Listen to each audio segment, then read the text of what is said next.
Hello, oh, wrong one. Hello, everybody. Welcome to another episode of Galavants Through Rashiva. Um, uh, so, yes, we're here for another session. Uh, Unfortunately, as it would have it, uh, thank you for that. As luck would have it, uh, our dearest Fox, who played Val, uh, has unfortunately left the campaign. He will not be playing anymore. So, you know, scheduling issues, all that.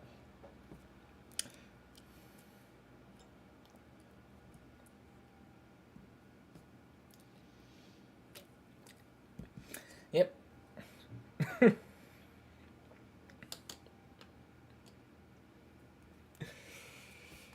Uh.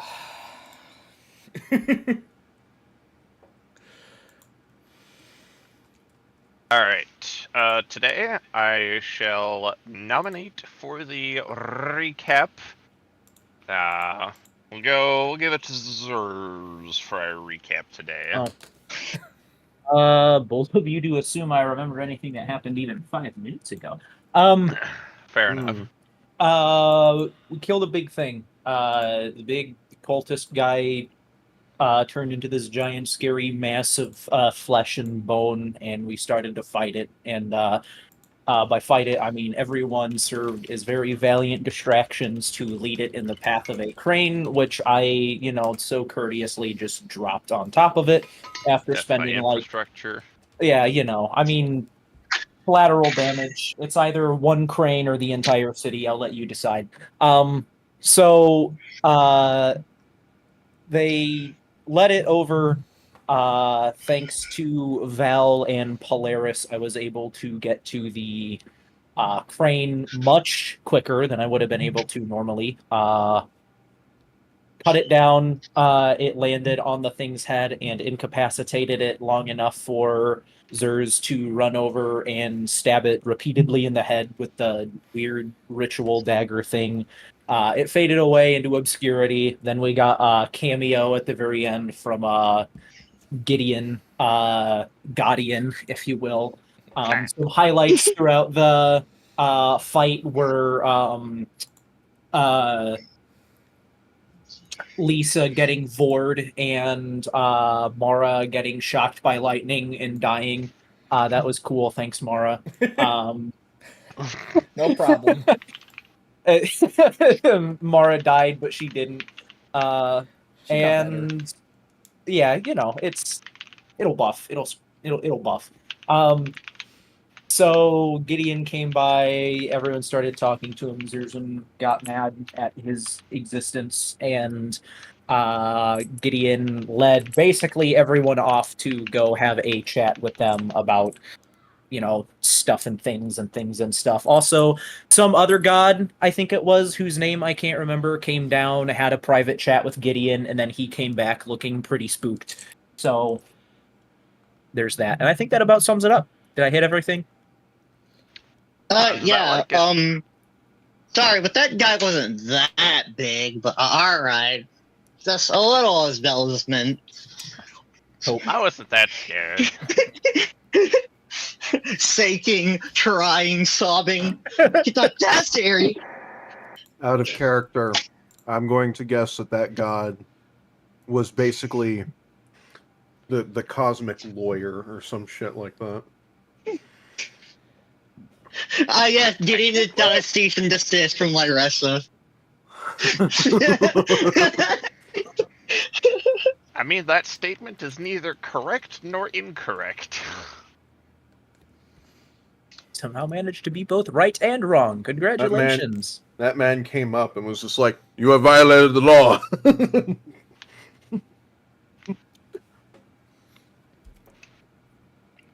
Alrighty.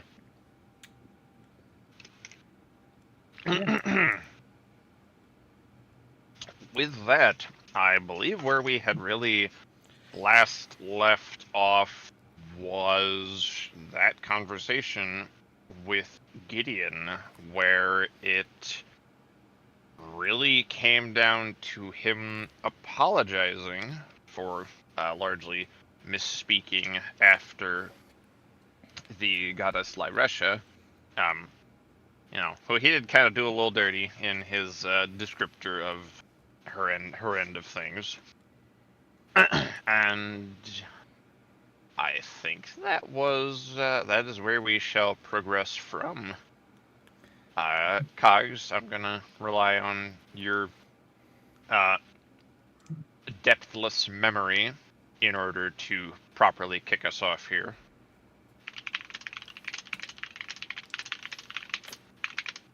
And Okay. Gideon begins. Hello, hello, hello, hello, Yep. hello. All right, you're good. That was And Gideon Gideon calling to the begins- audience. Oh, Gideon's divinity of power is breaking the fourth wall. Turns to face the audience. What's up? I'm kidding. Hey, yo, what's up, bro?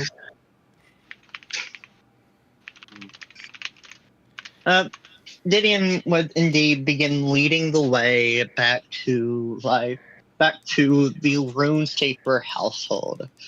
When he walks, he almost hovers through, not quite. It's an odd sort of floating type of walking, almost. Like he's barely there. Through he occasionally looks back to the rest of the party, and thus making sure that they're keeping pace. He's like the T-pose G-Man guy in fucking Gary's mod, just floating forward. You know? I was imagining he was walking like he was wearing the hover boots from Legend of Zelda. Yeah, glad they got a chuckle out of you there, Mara.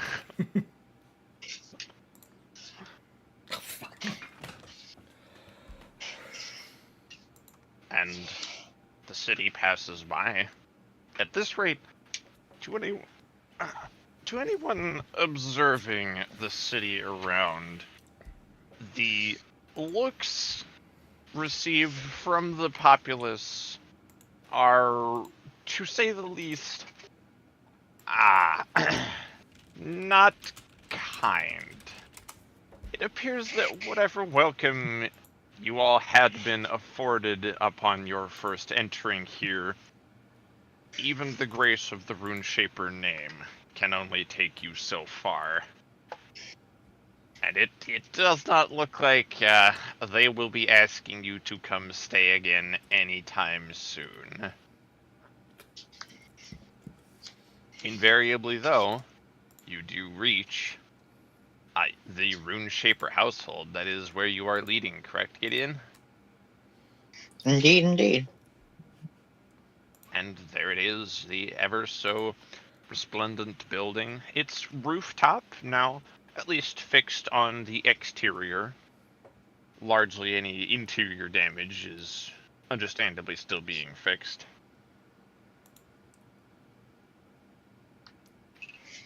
Huh? Sorry, my distracted mind went blah. Mm-hmm.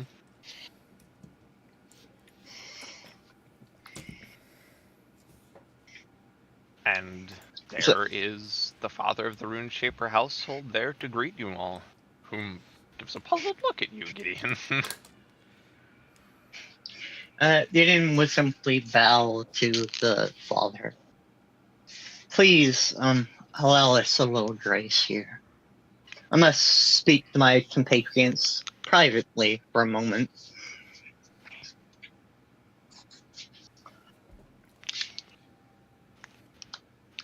He turns to confer with someone, and then gives you a nod, permitting you entry, though the expression on his face says that he may require the same of you all when you're finished speaking with Gideon. Mm.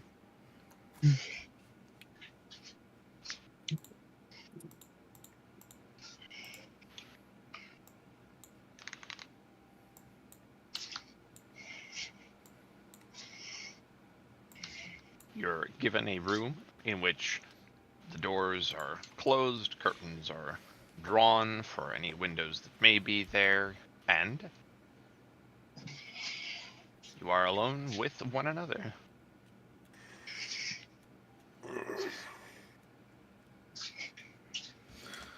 Is there some sort of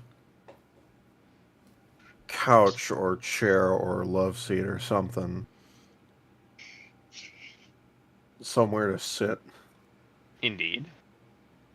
Gavin is immediately just fucking sprawled across it, haphazardly, just blech.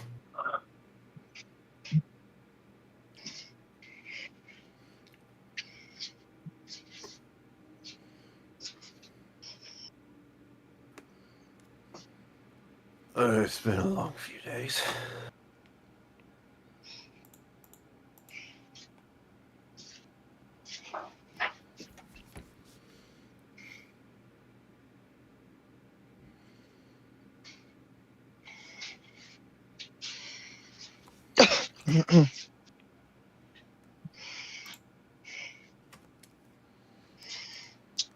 Indeed, indeed.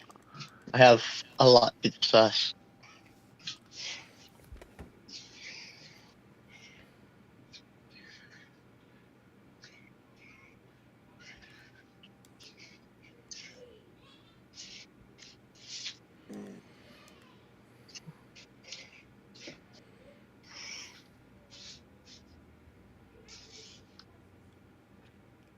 Alright, I'll ask this just in case nobody has any actual things to ask about. Would you guys like to just summarize what's happening here in this discussion, or do you guys actually want to play it out? I think playing out is probably for the best. Yeah. I apologize. I'm just not all here, and I'll remember exactly the end of the previous conversation.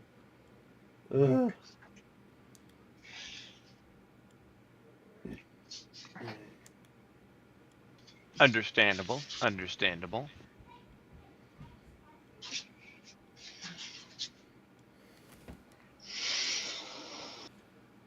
Well, here, how's about this? Koga, do you as Gideon have Hello. anything to ask the party here? Well, alright, yeah. Lisa will simply nod. Sorry, Gideon will simply nod and look to the party.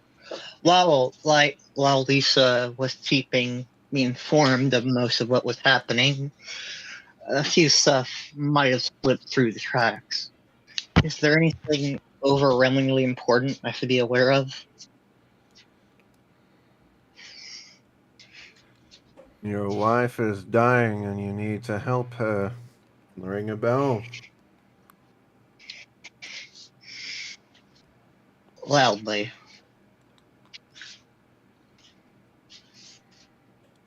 What do you intend to do? I have a plan. I have a way to be able to do it. And I can fulfill it at any given time, so that the end result isn't exactly pleasant on my end.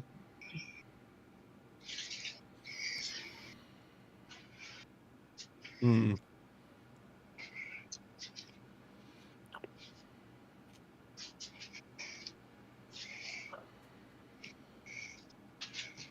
Something you'd rather not speak of because some other deities may take issue with it?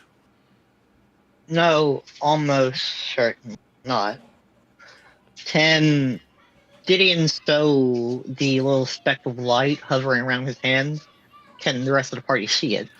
Can he make it visible to them?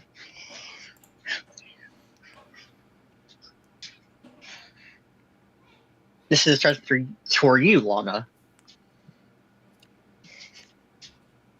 Ah, you may. Pardons, I appear to have had my mic muted for that. Dinkus. Then appearing around one of Gideon's hands is this brilliant, radiant spark. This impossibly bright speck of light shining even more brilliantly than the sun above. A speck that is almost blinding to gaze into.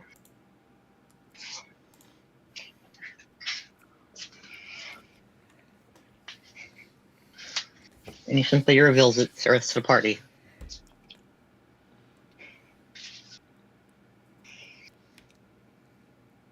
This is good. No, you're good. This is a speck, a sliver, a hint of my divinity. Ever tiny little thread. Well, the form I'm taking here now is basically a vessel. If I give this back over to Gloria, she'll be able to be with me, so to speak. She will be subsumed indefinitely. However, as the deal I made with Father Light is, sort of turns his hand, the light sort of dipping in between his fingers. Once I give this to her, my form here, my time here, is done. Sort of tightens his hand around the slide and makes it vanish from vision. The moment I make her able to live without me, I won't be here for the rest of you.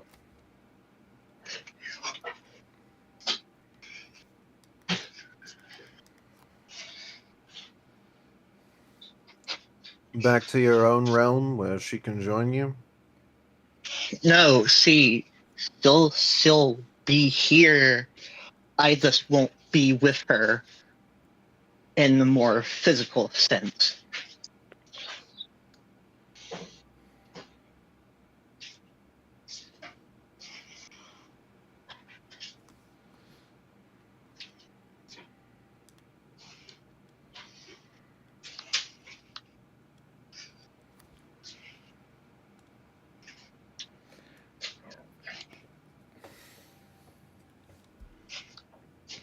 Will you await her and her children?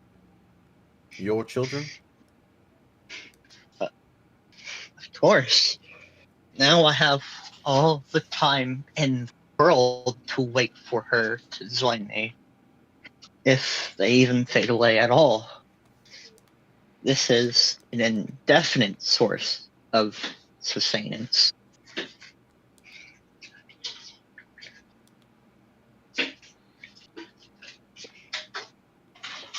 I'm sure they can find a way.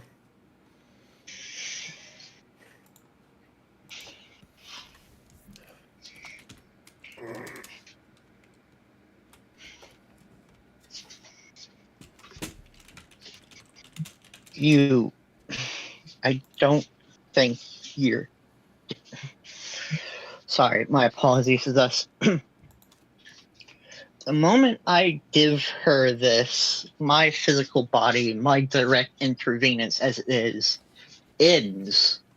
I won't be able to talk to you, to contact you, to be here with you all. You'll still have Lisa, won't you? Indeed. Then we still have you. Right. Is a such limited prevention isn't exactly what I wanted from this. Or I guess I wasn't really thinking at all when I made this list.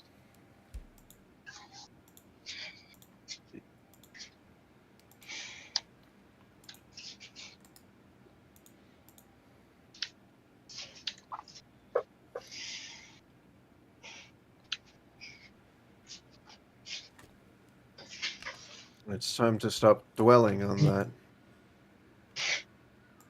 Right. That point has been made. Right. It's time to look forward at what we're going to do now. That's something odd. And Mara, I need something to discuss with you also privately, I'm afraid. Oh, okay.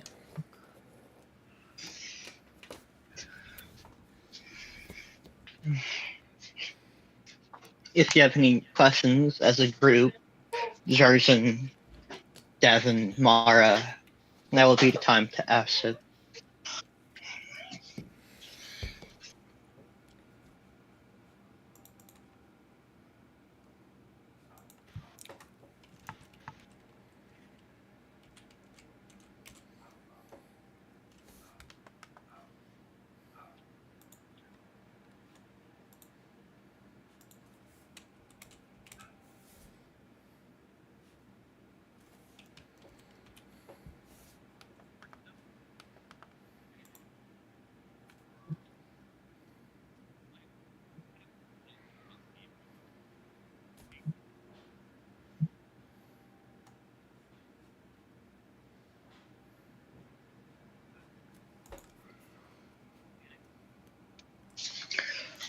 In that case, I suppose none of you have questions.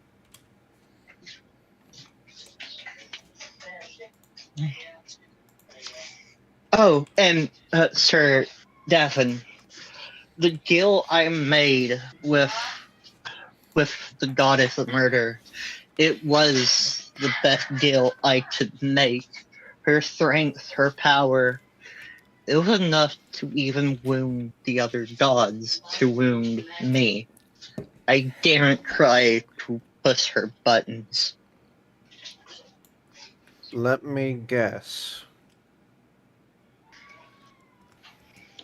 She threatened to either do something to all of us that we couldn't stop, or threatened to do something to the entire city that couldn't be stopped. If you guys tried to do anything to her temple, it would have been your downfall. It would have meant the death of every single one of you.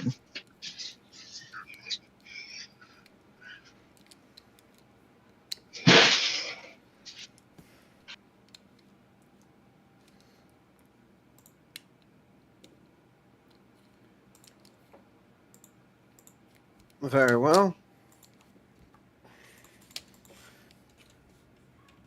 I like absolutely none of this situation, but I understand.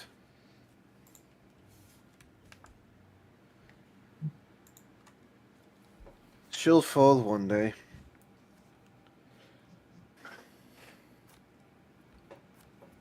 Oh, the goddess of tides also says hi, Davin. Gavin blinks for a moment and simply smiles at that.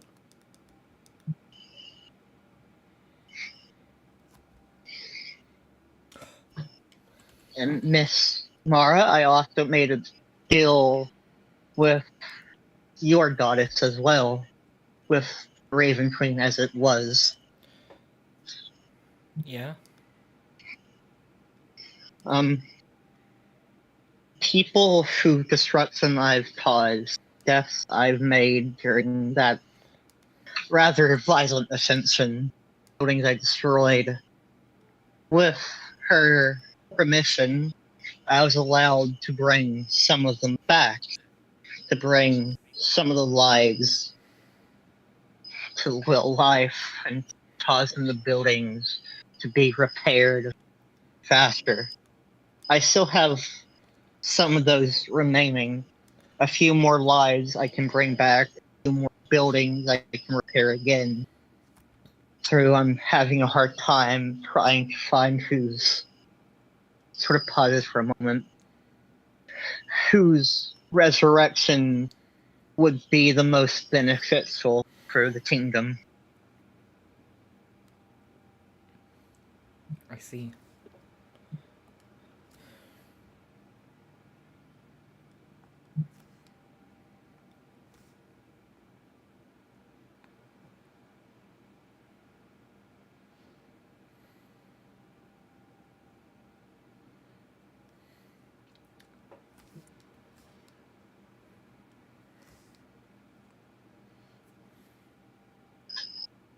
And Harrison, I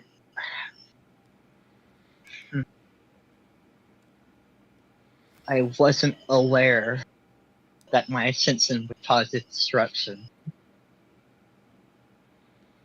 Did not know the power that fate leaves.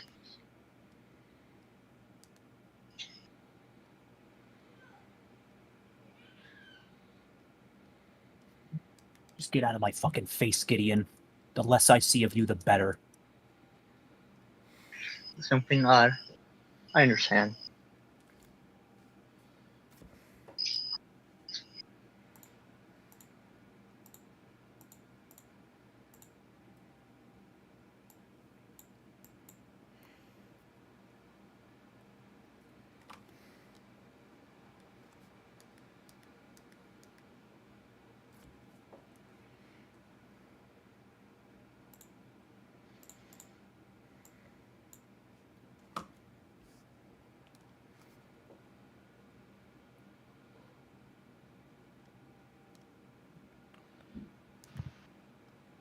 I'll say, at least for the sake of desiring to speak with Mara in private, there does appear to be a door which leads off to another adjacent room where you could easily lead Mara, should you wish to speak to her more privately, as you asked.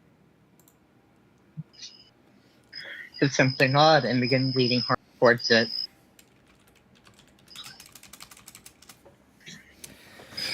And Mara will follow. Hello, Mara. It's...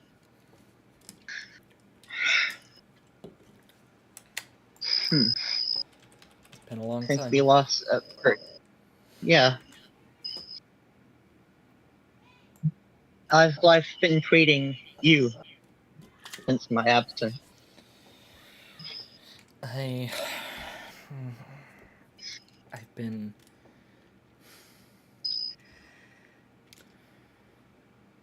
I've been alright, I suppose. Not a whole lot has changed, so that's, something.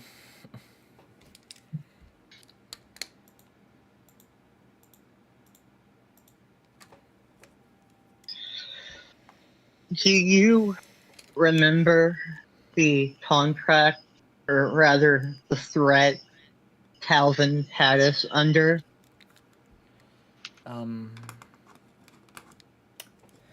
She has to sort of think for a moment. Yeah, I think... Wait a minute. You gotta remember saying his name does shit.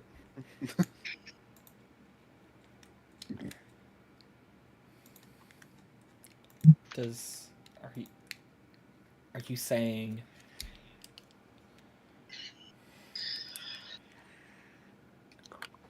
All the foolishness I've done in my life, of all the things I'm saying, every single mistake of every single thing I've done, I apologize the most. This one, Mara. No, don't you, no. And she starts visibly panicking. When I ascended, he gave me a message. Shut up. A small little message. I said, Mara. I said Shut up. as soon Shut up. as Don't I you got... dare say it!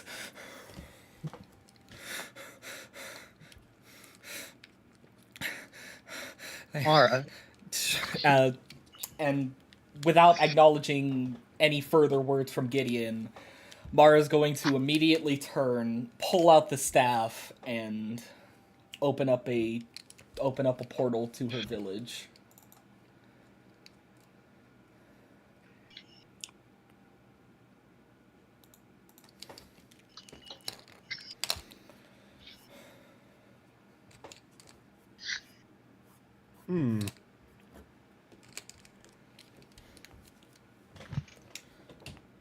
Okay.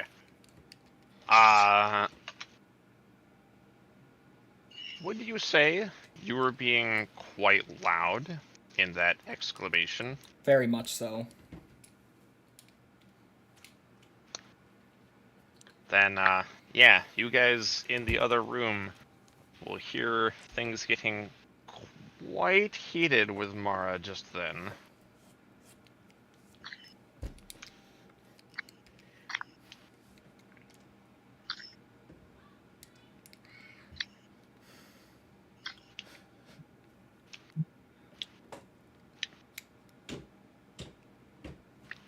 Is anyone going to go investigate? You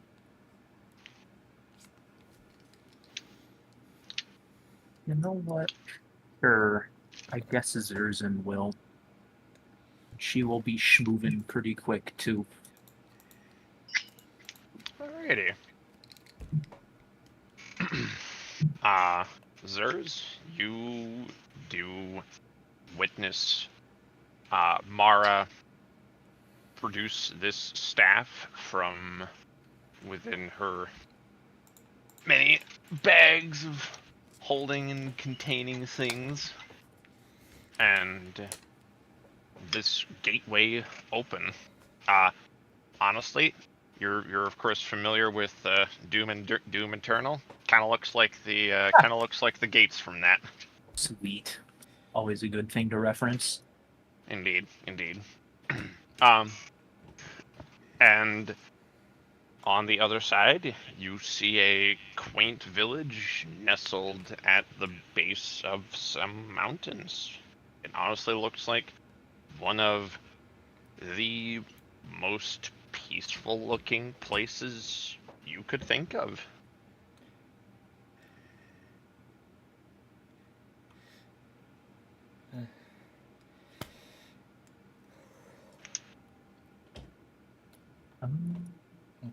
Okay. Alright. Are you going through, Mara? And as well is Lisa investigating? At least with the yelling, probably don't follow. Yeah.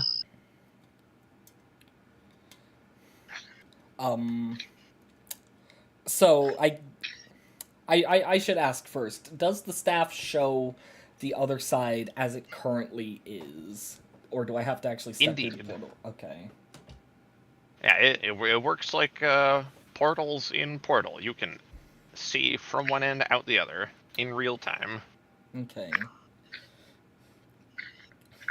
Gavin will also be getting up.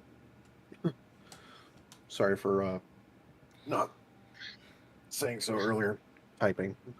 All good.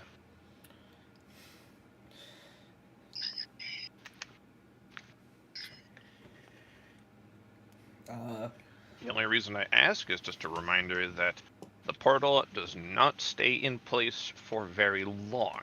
So it is good to remember that if you want to cross through it, better now than later. Mara looks back at Gideon.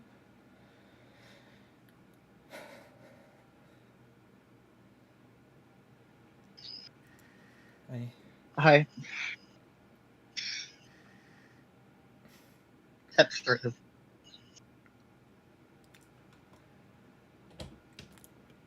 You see Mara take a gulp before, indeed, she steps through the portal. Gideon in this room? What was that? At least then Gideon will follow Mara through.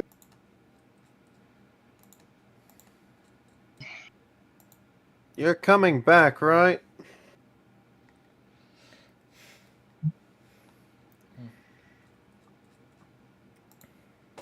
No response.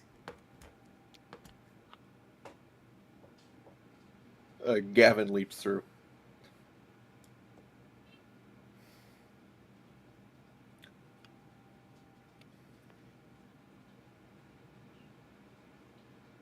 Alrighty. As you all step through the... First of all, the difference in the air is definitely detectable. Whereas the mountainous air of the dwarven homelands was very crisp. It was a little thin on the lungs at times, but it always kept you invigorated. The air is lush.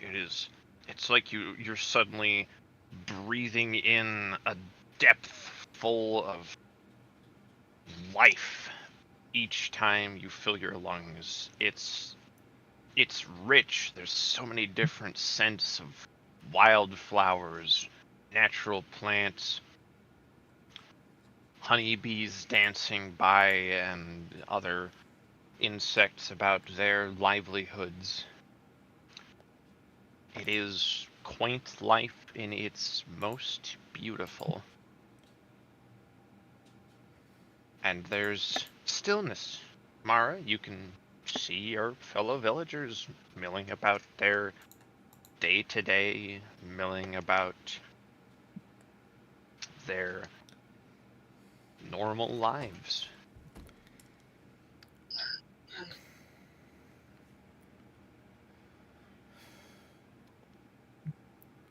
I thought you were gonna say. No, this wasn't how I saw. Mara, I visited. There were no villagers. I was here. Shut.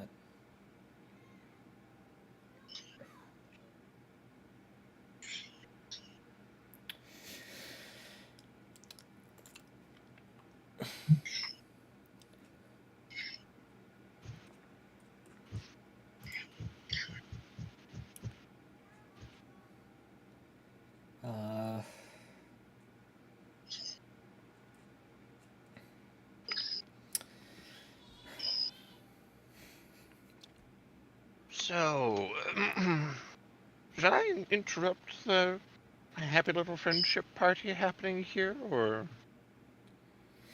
comes a voice from behind and off to one side?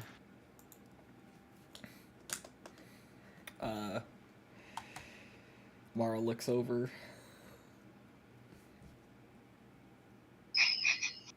Fairly sure everyone here looks over.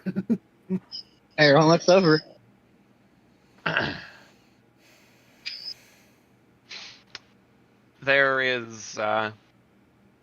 There's Calvin, sat there in his dapperness of suit.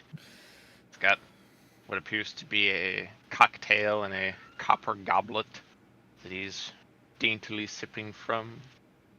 Waves with his fingers at all of you. What are you doing here? He looks at his wrist. It's like, well, waiting quite a while, I'll have to say, first of all. Now, I had this whole show planned for much earlier, and well, I can't have anything without the audience, so, waiting, being utterly bored. Although I will say, from what I have heard, when someone I know was walking amongst the dwarven peoples, you all have been quite busy. It's such a shame I can't directly watch anymore. But I'm very proud of your goings-on. I'm very proud of your goings-on so far.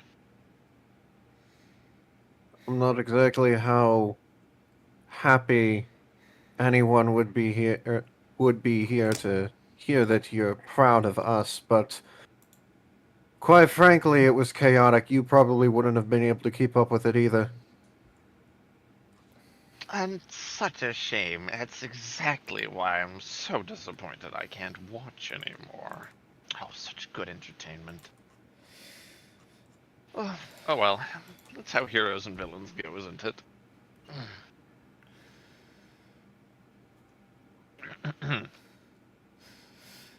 Now, I'm debating internally.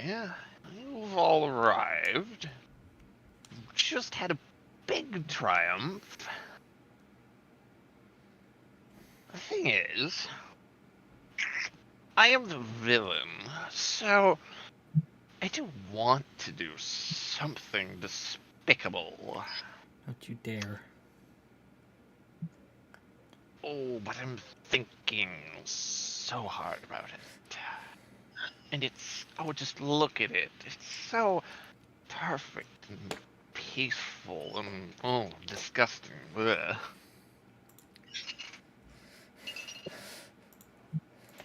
And I could just sweep it off the map. That's one idea I had. Oh, there's also the idea of a plague. That was another good one I thought of. Disintegration, fireballs from the sky. But what? So To do? Yeah. as Calvin is talking, you see Mara getting just visibly pissed off. Where exactly is Calvin sitting at? Kind of, 12 feet off behind the main group, and since you're all facing him, he's off to your right, like about 30-40 degrees. But is he standing next to any buildings or villagers? No, you guys. I suppose I should ask, how close did you make the portal? Directly within the village. Oh, I suppose he's basically sitting in front of one of the little eateries, I suppose. So yeah, there are people right next to him. All right. Scorching Ray. 4th level. Excellent. All right, roll it. Alright.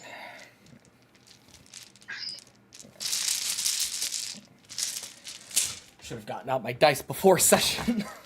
I'm expecting to need dice this session. Okay.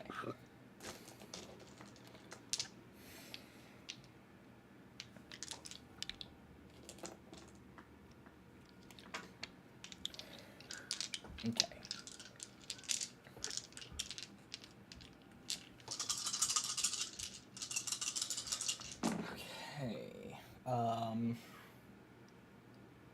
So my smallest is 12, followed by 17, 2 24s, and a 28. Okay. Mm, Yes. You have something, Zers? I didn't say anything. That was Koga. Oh. Sorry, I okay. called to my grandma. No, Oh, my grandmother okay. came by to say. Okay. Well, hi, Grandma. Hi, Koga's grandma.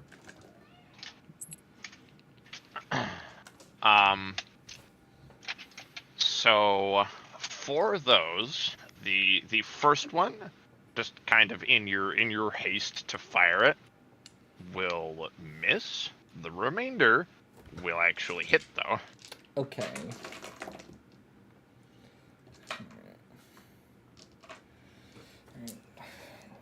Given he's a demon, I'm guessing he's resistant to fire. Alright.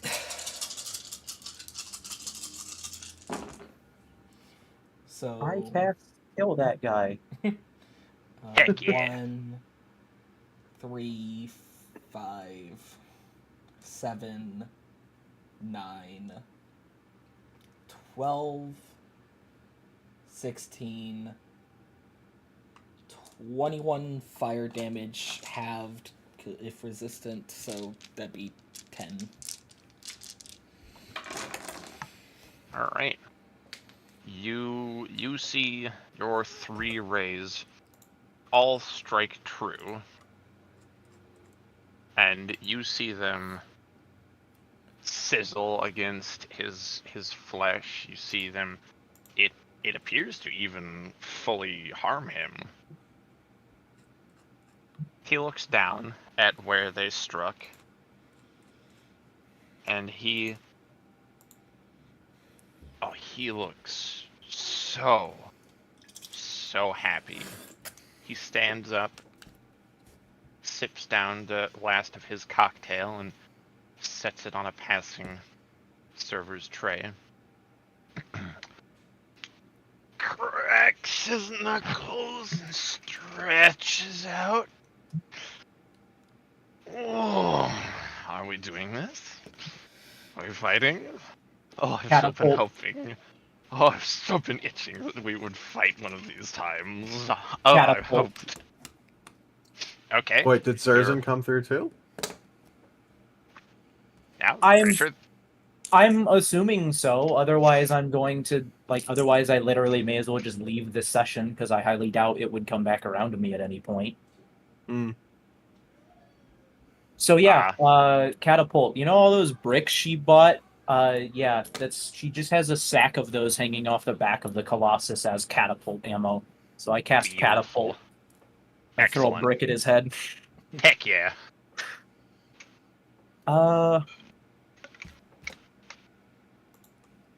God, I love this spell.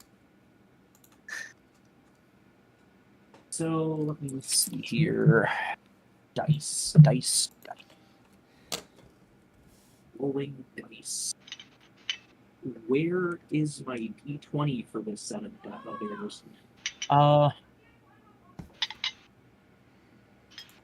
Do I even have to? I think it's. Oh! No. Oh, is it a saving throw? Yeah, that creature must make a dexterity saving throw. On a failed save, the object strikes the target. Oh, okay. Oh, heck yeah. All right, hold on. Rolls an 85.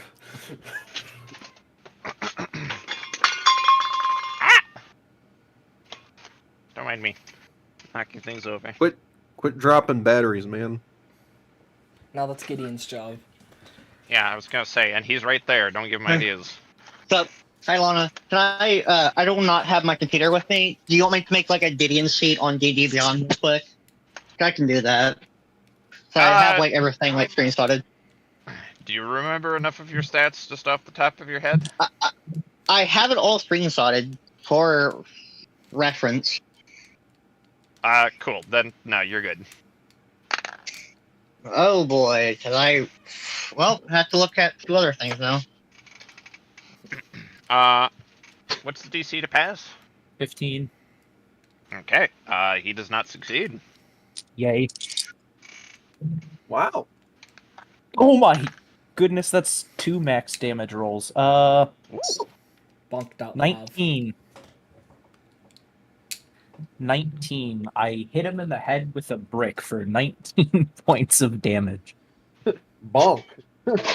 I mean, I guess Beautiful. it's more just random bits of rubble that she picked up, but still. Using the Darth Vader telekinesis to beat up Luke Skywalker. Now, I'll let you actually say you do it a full-on Ow. entire brick. Alright, that works. I just have to point out, I think this is even more entertaining because Zerzan's literally never seen this man in her life. She has no idea who this Lisa. guy is. She literally has no idea who this guy is. Mara cast Scorching Ray, and he said he wanted to fight, and that's all Zerzan needed. I love it. I love it. Break. Okay. You see the brick impact him. And you see his head reel back. He shakes himself out. You hear his neck pop.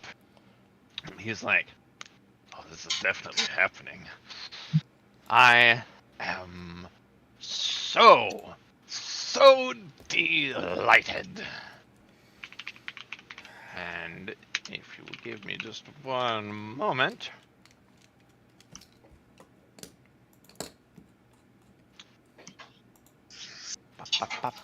I gotta look up a spell.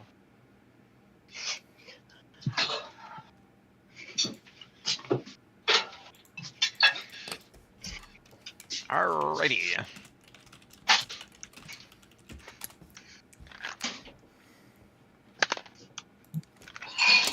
Okay, that'll miss. That'll hit. That'll definitely miss. That'll definitely hit. Okay. He points his palms, both of them forward, and bam, bam, bam, bam! 4 eldritch blasts strike out from his hands. Lisa, you manage to, like, just kind of instinctually shield up, and you, or, well, whatever piece of armor you might use it for personal defense, you manage to lift that up in time to catch the blow.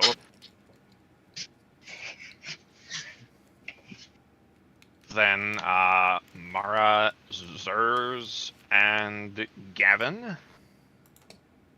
Let me check the damage here. Okay.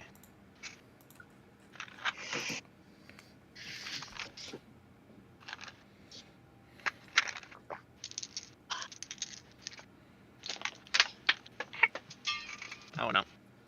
There went the dice on the floor.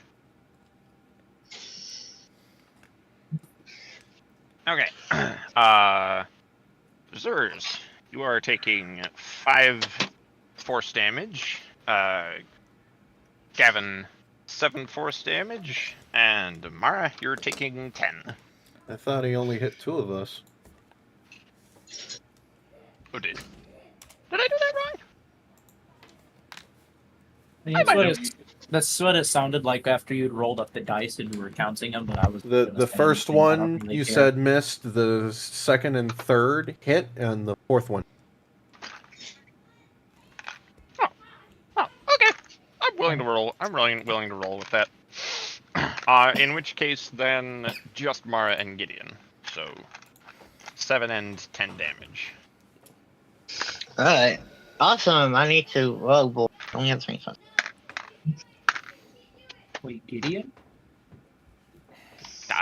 Gavin, Gideon, too similar. Gidavian. Yeah, sure. Goodness, it hit me. What did he roll?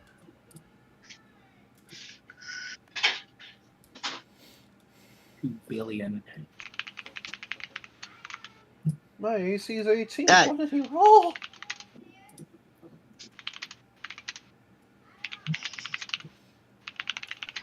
All right, now what are you doing, Koga? You sound like you're trying to get a word in there. Gideon is straight up, like, eyes closed, sending a message to Big Man himself. Hey, can I kill this guy?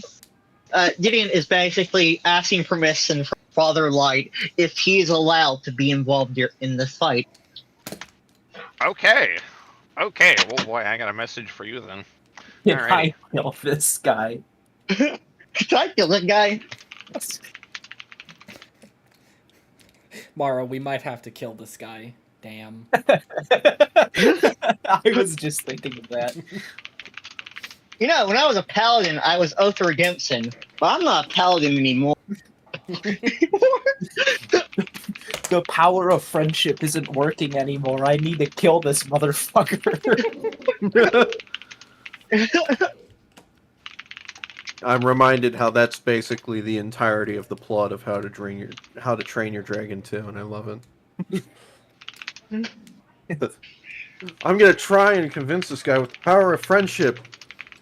Guy kills my dad. Well, fuck friendship, I guess. Well, Time for this tried. fucker to die. I tried. Guess it's violence time. I have spent my entire mortal existence fighting for redemption and peace, not hurting anyone. And when the first time I tried, I fucking ascended to godhood. I need to kill this guy. I have a mortal life of violence I'm hanging on to. Man, Gideon's got some issues. You I think? need bloodshed right now. His one champion is fucking Lisa. His champion isn't a cleric, isn't a paladin. She's a fucking barbarian. Of all the holy warriors he picked the most murderous one. That's one follower too many. We didn't level up to 14, did we?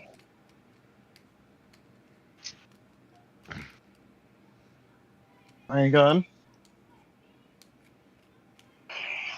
I think he's giving the floor to you, mate. Can Gideon send this mentally over to Lisa for like dog talk or whatever, prayer message or whatever? Can his like divine connection beam this into her head? Yeah. Yeah. So Gideon gets this message and immediately beams it over to Lisa, nods and beams it up to the rest of the party, basically informing them. Yeah, go ahead. I'm also just gonna tell you, Gideon could have told them himself since he's right there. Didn't want Gideon to say it out loud and tell this man what the plan is. Gideon is stupid, but not stupid enough to discuss the battle plan in front of the enemy. At least not out loud. That's a surprise. Yeah. Yeah. Mental beam into his head, mental beam to Lisa, who uses her sending stone to beam it to the rest of the party. Basically telling them that Gideon is not allowed to fight this man unless it is in a different dimension. Because if Gideon does in fact fight this man right here, right now, it might ruin the entire continent. So Gideon is taking a bow. Fight for now.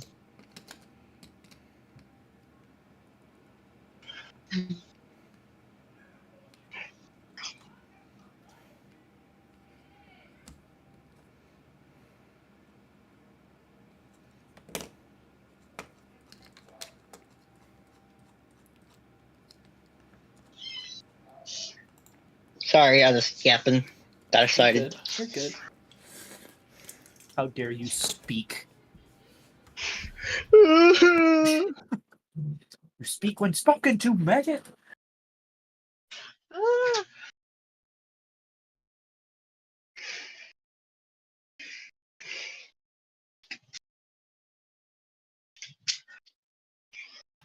All right. I will ask. I don't particularly see the need for it myself, but I will ask if you guys want to roll initiative. That is probably the cleanest way to do this. Indeed.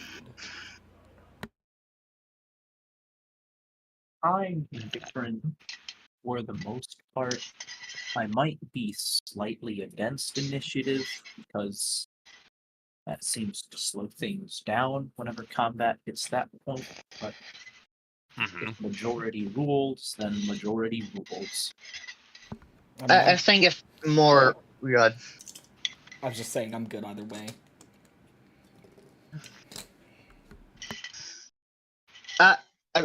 That's for me, visually speaking. Like, if I don't have initiative in front of me, if I don't have a way to like keep track of whose turn it is, I will.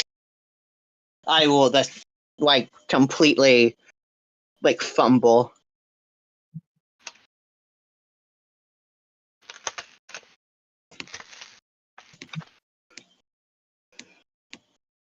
I have no strong feelings on the matter either way.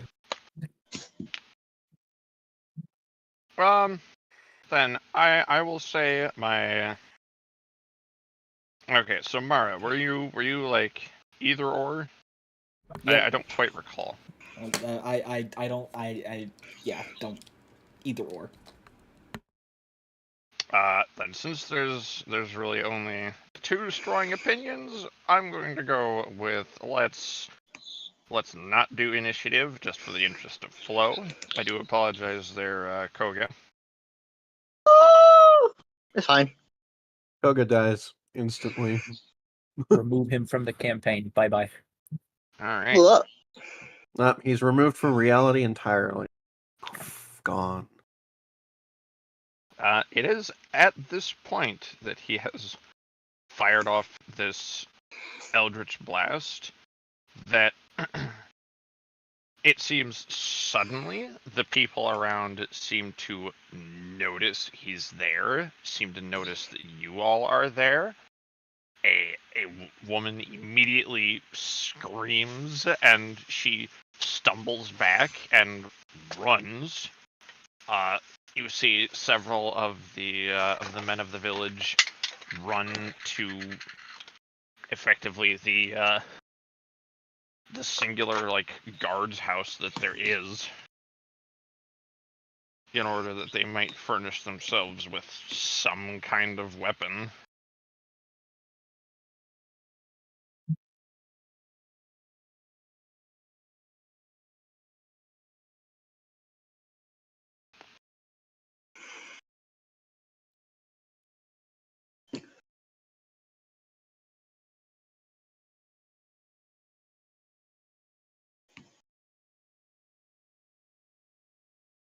There is now this chaos raging around as he's waiting.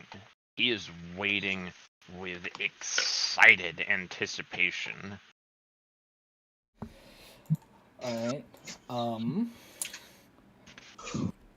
Yeah, Mara is going to immediately draw her sword and run in yelling at Mr. Dickhead Demon here. And Wonderful. try and swing at him. All right. Go ahead and roll for it. Alright.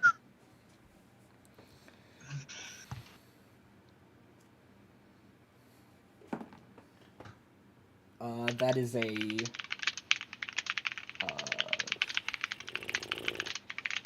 14 to hit. Or no, 24. My bad. All right.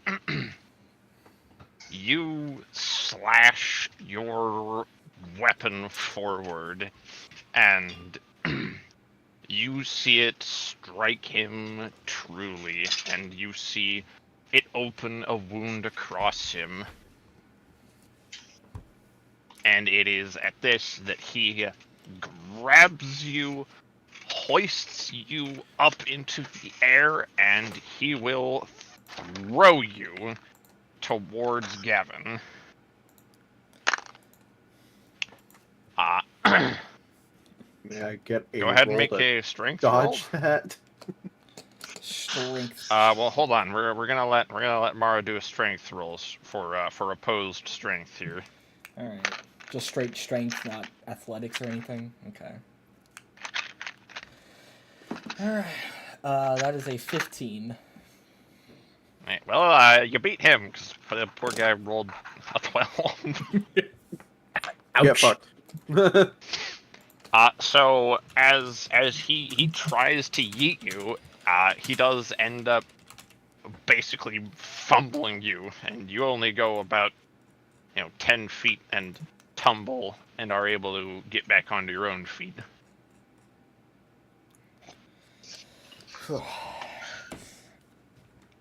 Do I need to roll damage for my sword or nah? You can go ahead, depending on how fervent, how excitable for bloodshed you were. Very much so. Yeah, Mara is seeing red right now.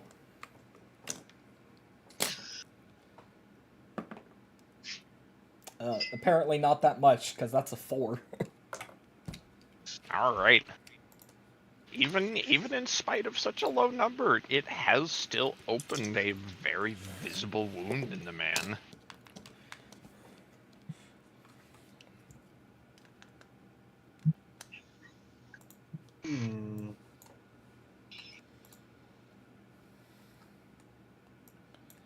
All right.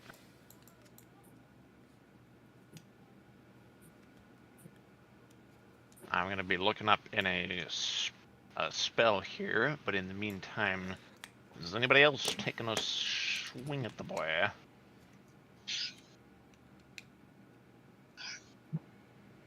Give me a moment. Blah, blah.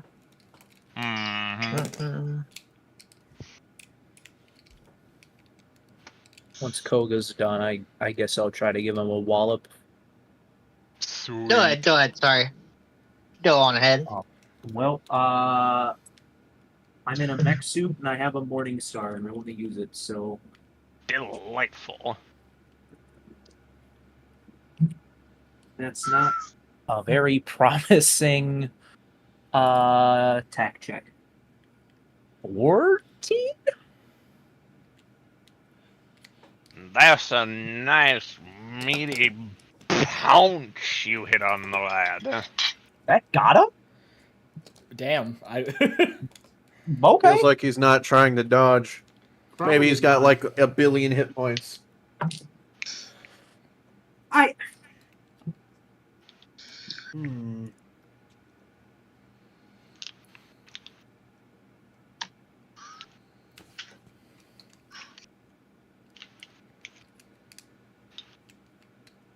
So strength is added to melee weapon damage, right? I think. I think. Hang on. One second. Yes, one second. That's exactly what we're calling it. Technical term. Girls are waiting. Please wait warmly.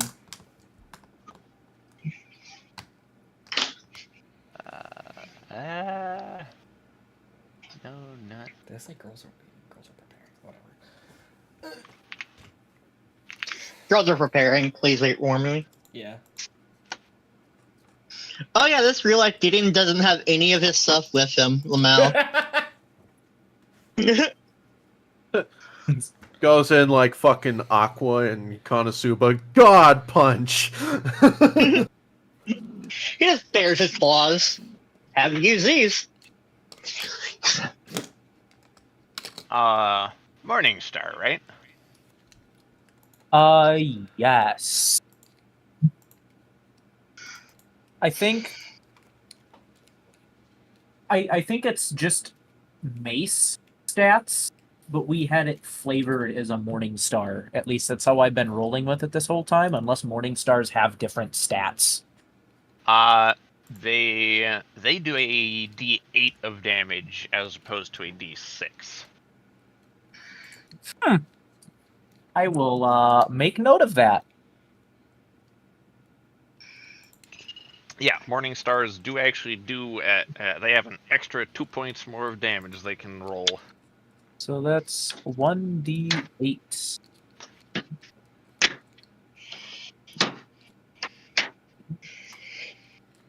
And then, okay, it does say damage dice plus strength when I just checked on the character sheet here. So my question then is, does the Colossus have its own strength mod, or does it add to my strength mod? It is adding to yours, since we were treating it as effectively a magical suit of armor in Okay, terms that of is how it's modifying your stats. That is a +2 that it provides, right? Yes. Okay, just wanted to double check. Hey, that's a damage roll I can live with. So that's 1d8. It was 8 points of damage.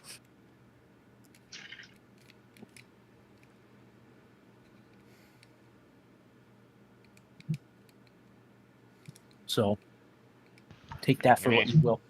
Give me 1 moment. I am answering a question here. Take your time, but not too much time, or I'm going to get mad. Understandable. Mara wakes up the next morning with no kidneys.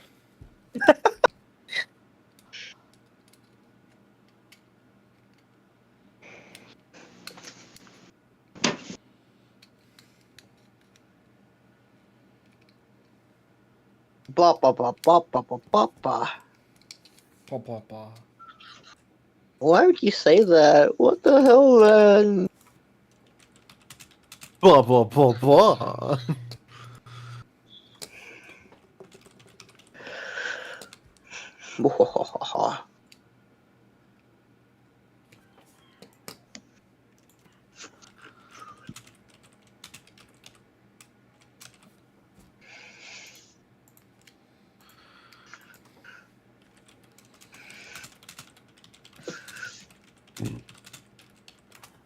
Sarah.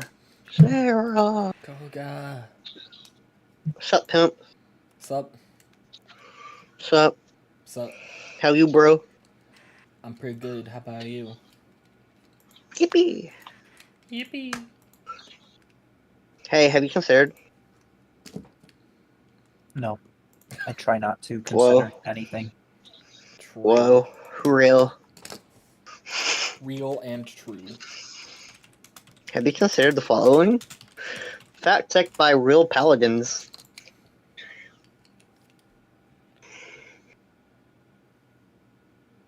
Okay, so you swing your morning star and you see it clap into his arm. You see the nubbed spikes of it impact. You hear the delicious bone crunchy noise of impact. And he Nice. reels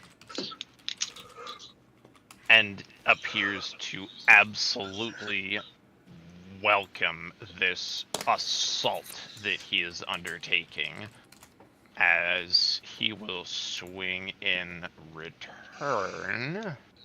Masochist weirdo. Ba, ba, ba, ba, ba, ba, ba.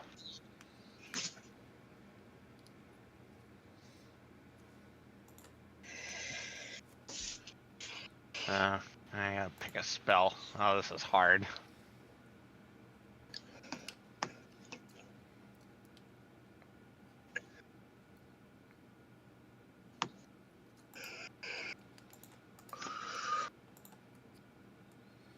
Ah, heck yeah, this'll do great.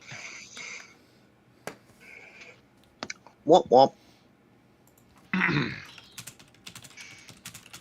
Dark power crackles between his fingertips, lightning that is jet black as the Icarus blood of dark things. Lancing between his fingertips, it strikes into the dirt and into the ground, and from it bursts forth undead hands of people not even of this village long ago buried. Flesh magically searing itself against bone as these undead things rise up and begin to sprint at you all. As he calls out, "Yes! Oh yes! This is exactly what I'd been hoping for. Come on, hit me some more. Fight me, show me you're the heroes that I wanted to bring forth." What the fuck you talking about, bro? You don't even know who I am. Seeing that, Mara is immediately going to go not into stage 1, into stage 2. Ooh. Okay. Okay. Big Durgan. Alright. Ooh. Okay. Okay. I would like to attempt something. Alright. So,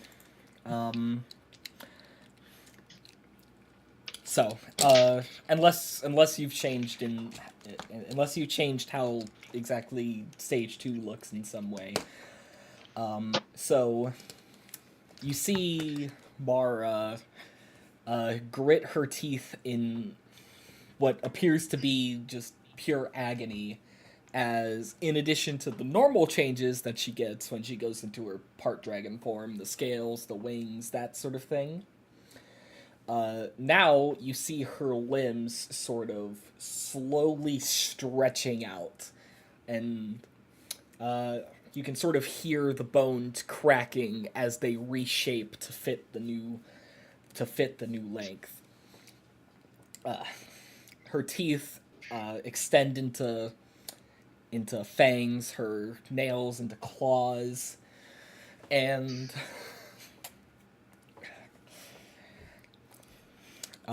she now stands with her clothes now just barely fitting her, maybe even ripping a little bit, at a solid 7 feet tall.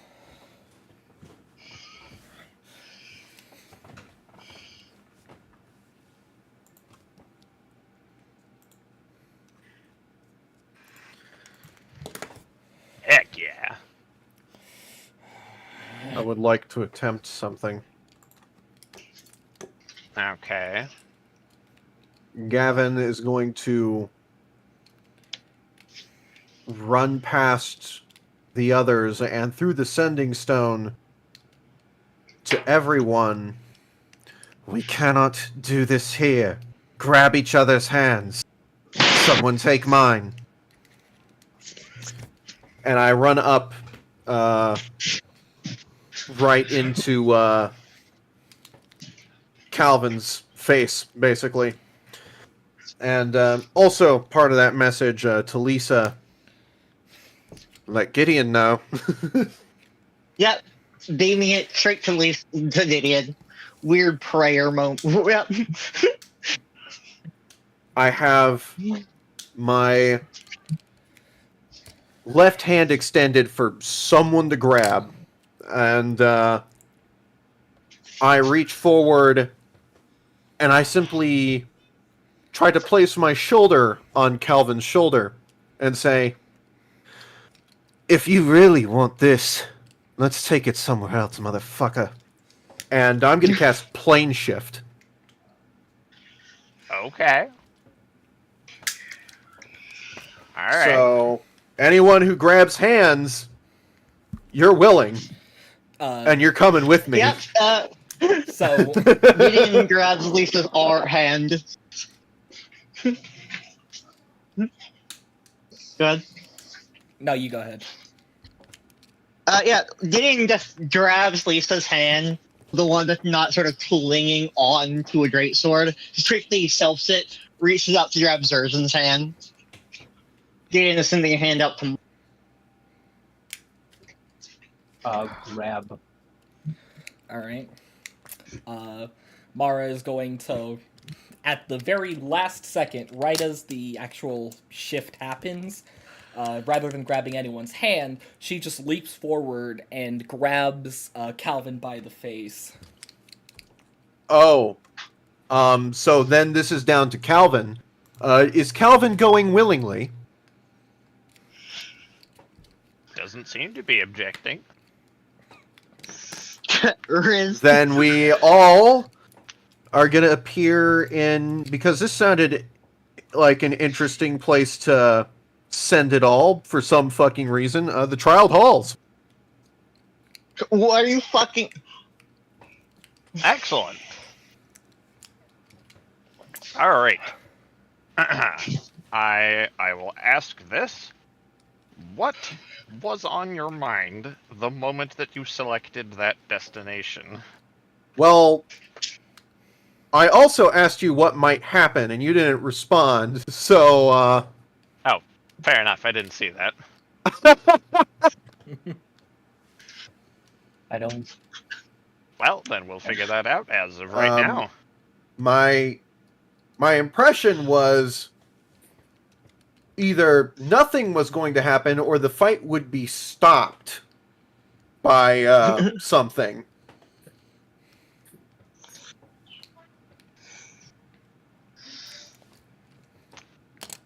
Okay. All right.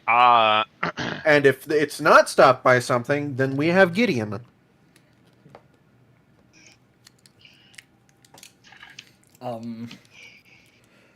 Yes.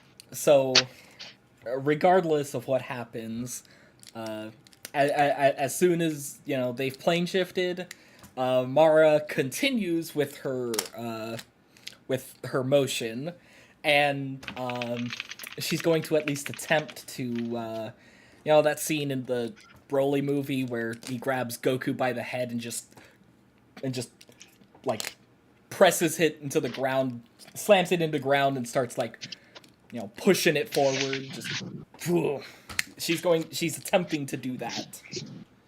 Okay. Which Broly movie? And I don't remember which one either way. I think both does it. I think it happens in both.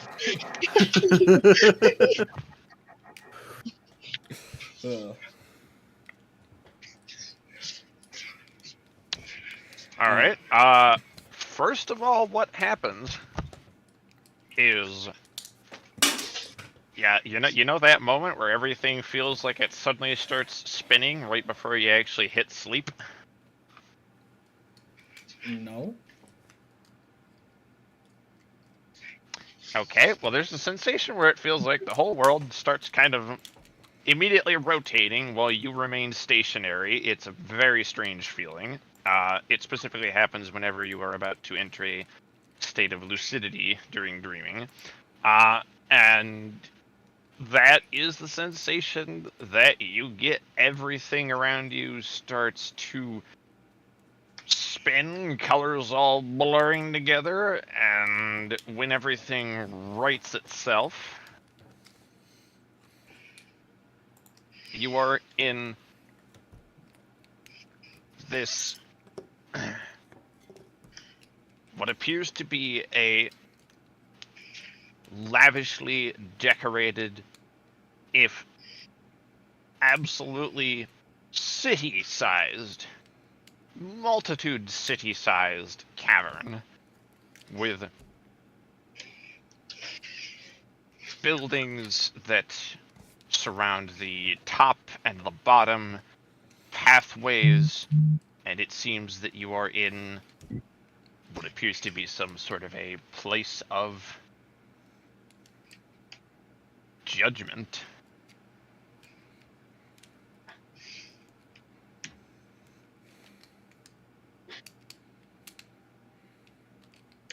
And for this, it appears to be a place where persons who committed acts of merciless killing, who did things such as strike up unjust wars, any number of things that would result in fighting, ended up being the location where you resulted.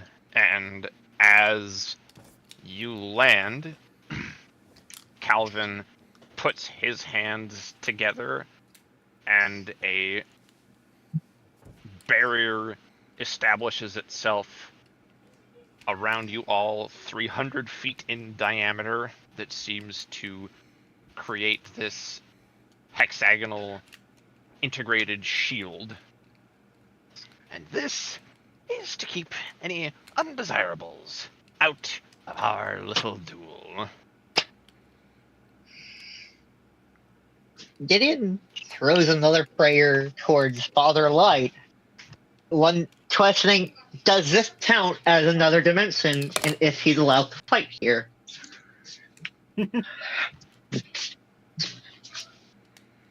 I'll ask this of Gideon. Does it seem like you've entered an entirely different dimension? Yeah, but this is, the afterlife where other gods. He doesn't know if he's. Huh? It's the gates to it, but Yeah, he's basically questioning, if I do this, am I gonna piss off any divinity? Am I gonna mess something up?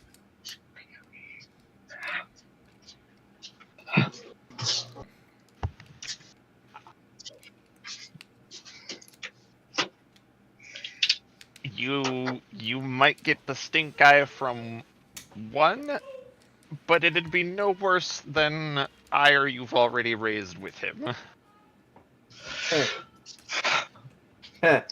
All right. you can blame it on me.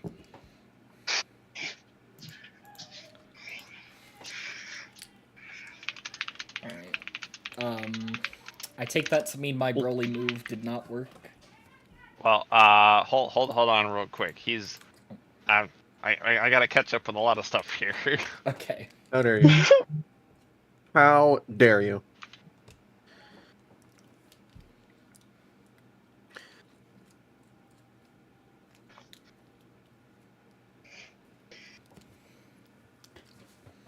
Alright. So, we'll basically say the moment that he finished making this shield is the moment that you're able to grab hold of him, and being as he had to pay attention to the shield for that moment, you are welcome to indeed do precisely as you described. Alright, I'm getting out my fucking Megalovania Ultimate Mix.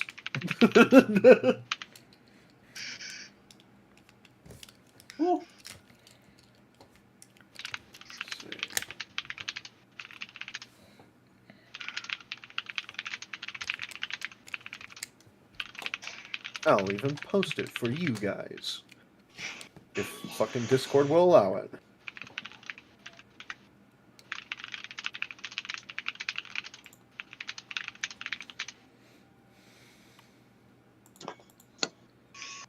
Beware, it's an actual music file.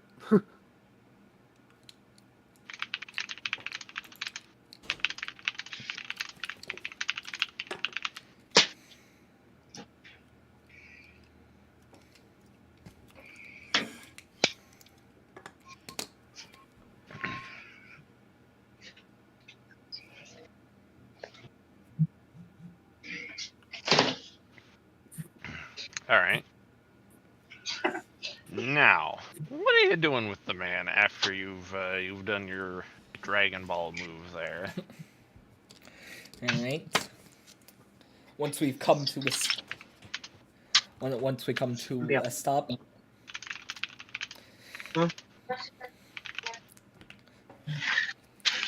Immediately she's just going to go to punch the motherfucker. Alrighty. Go ahead. Alright.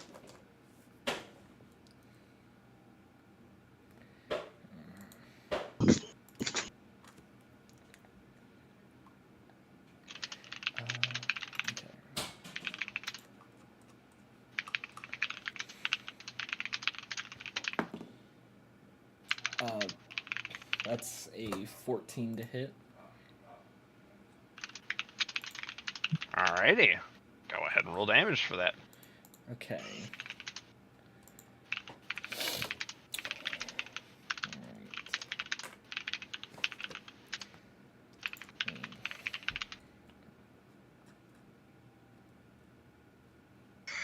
Hang on.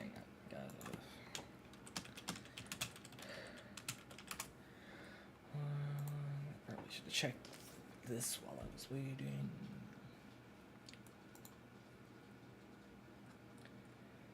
Okay, come on.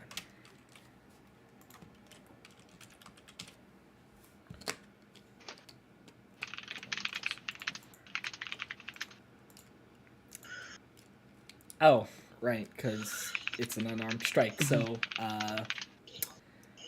it does 1 damage.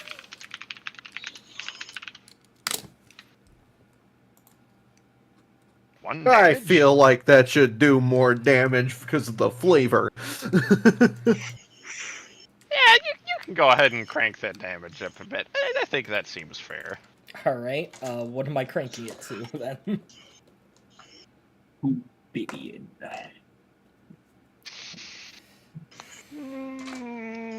Oh shit! Lisa is still harmful. Oh, You cut out at the worst time, and it sounded Hey. like you said Lisa's still hard, though. Lisa is still. You cut out at From the exact battle. same time! You did. I'm really happy we both heard literally exactly the same thing. Same. Lisa is still hurt from last battle because I don't recall us ever taking a rest in between. Nope. Alright, Okay. fuck it, we ball. Do something about it, Gideon. Yeah. What do you mean, do something about it? Fuck You're you! a god! Shut up! Give us a charge! Alright. Can Gideon focus his... Sorry. Can Gideon sort of focus his... Close his eyes, sort of... And basically hit the rest of the party with a sort of wave of healing, of power, of relaxation? Can he functionally give the rest of the party a long rest? Yes. Sweet. He does that. You all watch as Gideon sort of furls up his wing, sort of focuses for a moment, then holds up his hand to the side, as sort of a wave of energy shoots out from his palm and hits the rest of you, functioning as a long rest. Sick. Yay. And That feels Long good. rest Button. at the same time, I'll say you can go ahead and say the damage was a flat 10. I think that feels fair since you did just Dragon Ball Smash. All right. Flat 10. Let's go. Bam. Mm-hmm. Right in the face. I need to check the specific text on something. Wow. I will also ask, so, I mean, Zers, you're well aware you're outside of any important population center. Have you got anything to add to this fight? Where I will definitely encourage, we've already been going pretty free form for combat flavoring. Go ahead and be welcome. I don't think I have anything particularly powerful that I can do.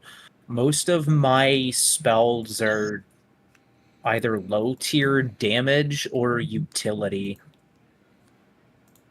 Zerzan is I built Zerzan primarily for supportive roles and roleplay. I don't really have a lot of options in terms of raw damage output. That's why we're encouraging creative use of things. So even if it's not something that's strictly damaging, for instance, with the whole idea of the crane, one doesn't need a spell to drop a crane on somebody's head. Yeah, but I also don't know really. I don't have. Well, I don't know what the environment is. I don't know what is around that I could use as to my advantage or whatever. The only thing that I could think to really do right now is cast Thunderclap, but with everyone that close together, that would probably just hurt everyone. I don't really want to do that either. Well, I have an idea if go ahead. you'd be willing to hear it. Sure. Coordinate our moves. Let's go. We're in a cave, so use the strength of the Colossus to knock some rocks down on Calvin. I mean, also you've got buildings, pillars. You have, heck, you have souls of people here who deserve some punishment. You could use those in some manner. I mean, That's a different kind of throwing the halfling. Indeed. There is the shield, even. If you wanted to throw something at it and bounce it off of it, you do a rebound move. If y'all want to just grab him and hit him into something, that's also a perfectly viable option.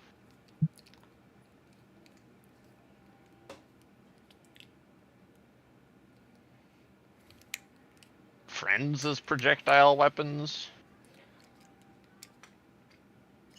Sure as Gideon uses his like a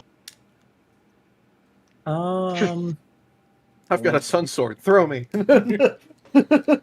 Only limit is your imagination. I'm sure you've noticed I've been going very flavorful with my moves.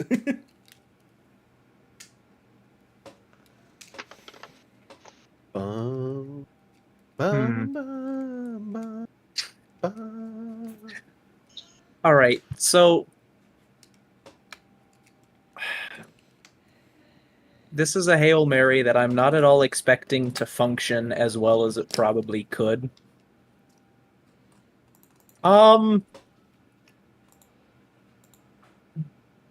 Can I just shoot this goober with one of my sleeping darts? Like one of the really potent ones that I got earlier?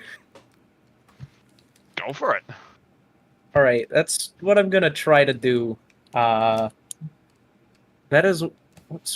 Why did I do that? I don't know how math works, apparently. Yeah. I'm gonna shoot a sleeping dart at him. I'm not expecting this to put him to sleep, but at the very least, if it'll make him drowsy.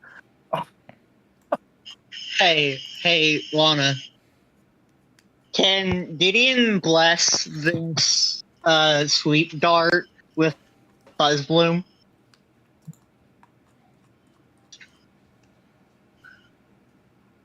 Or at least the Buzzbloom poison? You can certainly try. Yeah, that's what Gideon's trying to do. He still remembers. We'll let Zers finish first here, then we'll touch back to you. I miss. What was the roll? The straight roll was a 5. I don't think any modifier I have could ever... Wait just a goddamn minute. Never mind. I take that back.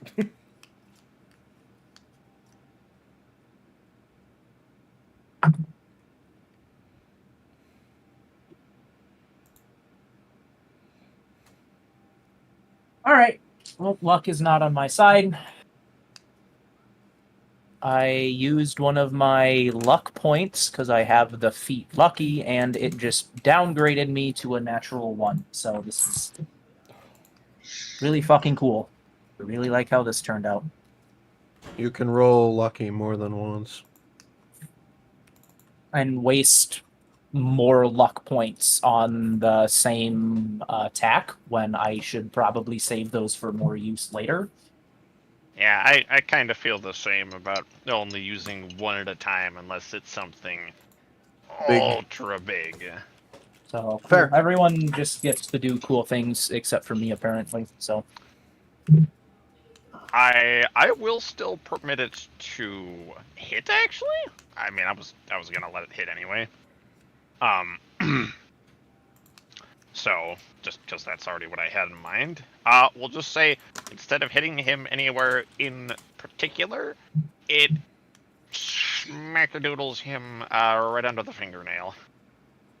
Oh, fuck! Why did you... Ugh! it's almost worse. Wait, where did it hit? Under his The fingernail. Oh.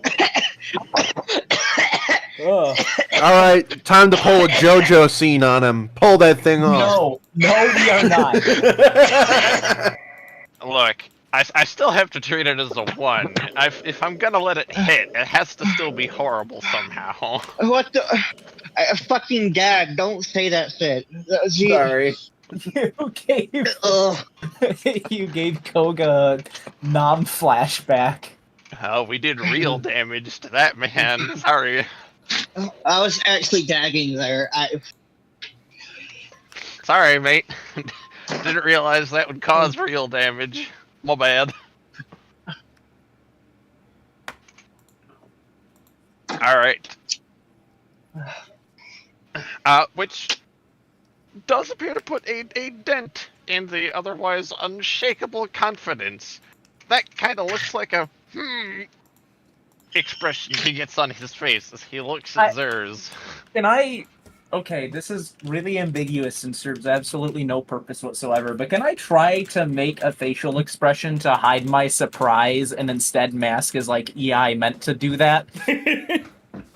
Yeah, go ahead. There's a JoJo movie for this. Pearl deception. Honestly, that's more impressive, being able to be so accurate and so petty that you shoot a dart there. Zerden did test heat metal on the dart. That's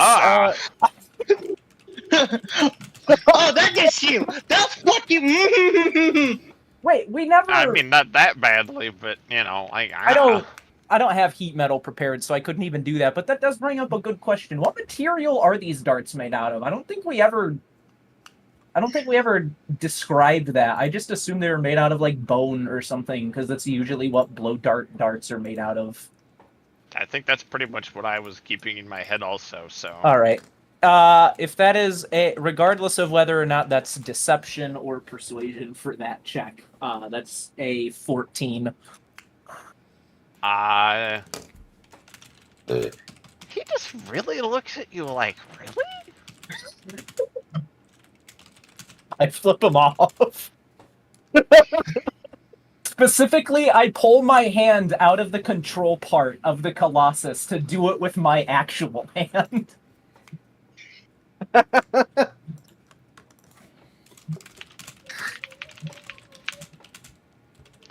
Nice.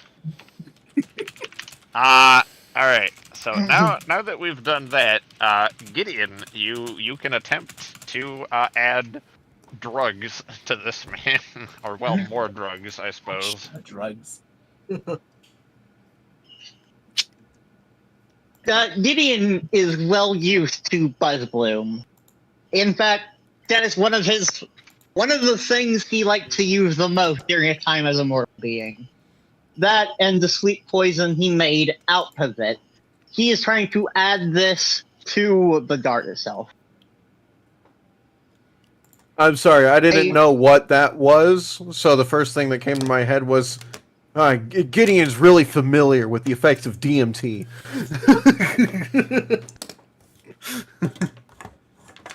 And since it's a holy plant, because one of like Russ's blessed thing, he's just more or less trying to replicate its effect. Alright, roll Arcana. Roll Arcana, womp womp. Flat 0. Let's see what he does. 17! Okay, as the dart is flying, you see it kind of glimmer. You see the shimmering outline of a flower, and then it appears to infuse into the sleeping poison. And yeah, after a second of it impacting our boy Calvin, he starts to kind of blink, and then he just looks really confused as he's like, starting to kind of sway a little. Kill that guy. And as he is conking out, Mara is just going to continuously slash at him with her claws. Just yeah. Alrighty. Like a feral cat. Is this bro down on the ground? Is he prone? I mean, with what Mara's doing to him, yeah. All right.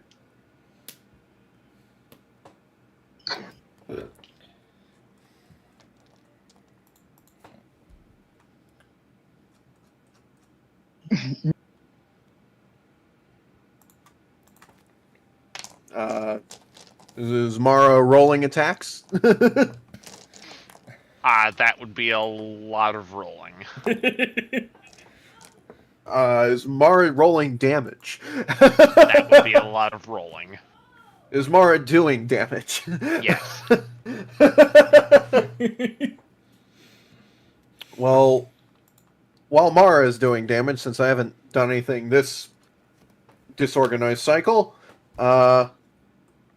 since he's prone, melee attacks have advantage. So I'm going to take that advantage and use it to ignore disadvantage. And like I tried to do in the previous battle, I'm planning to take off his left arm with my Sunblade. Neat.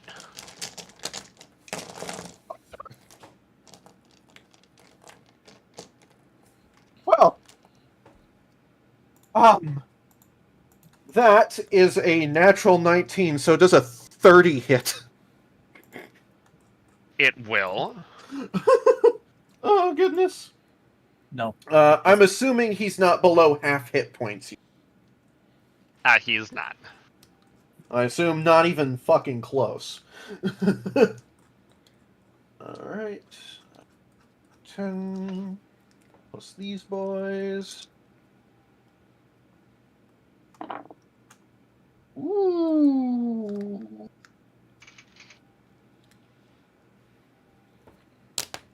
That's not terrible at all.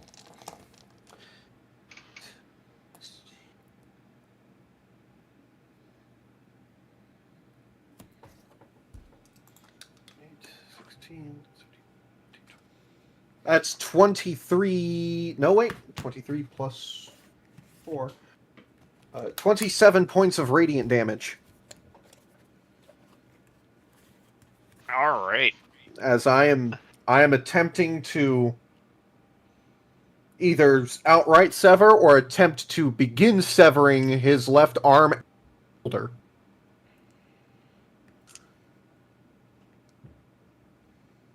Okay. Oh,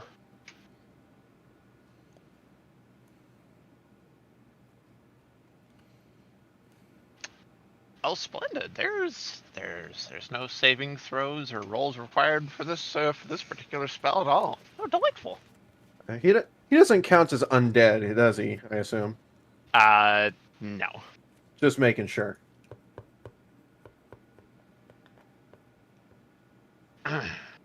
Okay. As you are attempting to saw his arm off, Mara, as you are there with your claws dripping in his blood, I will ask Lisa. Lisa hasn't done anything. Lisa and Zers, are you two gonna do anything? I'm gonna let anybody have basically one more go around before I do my thing. That's scary. I don't I was like that. gonna. Yeah. But I was actually gonna have something. Lisa and didn't do something, but probably not the right time for this. If Gideon just did something. I literally just told you that now is the time. All right. In that case, Gideon would approach Lisa and simply extend a hand, sort of kneeling down on one knee. May I borrow a blade? He's going to very simply request of his follower. Lisa pauses for a moment, nods, and from her rather big bag of weaponry she's been carrying around, she's going to take out a simple longsword and hand it to Gideon. The very moment Gideon's hand wraps around the hilt, it's going to begin to glow ever so slightly with radiant power of, well, smiting. Gideon simply nods, rises up, and with Lisa at his footsteps, it's going to begin more or less closing the gap. One of his hands sort of extends out to claws. Very sharp, very long dragon claws. While he slowly unfurls his rings as far as they can go, the scales on his body slowly forming more and more protective layers. He doesn't have his armor, so he would be relying on his cells in that case.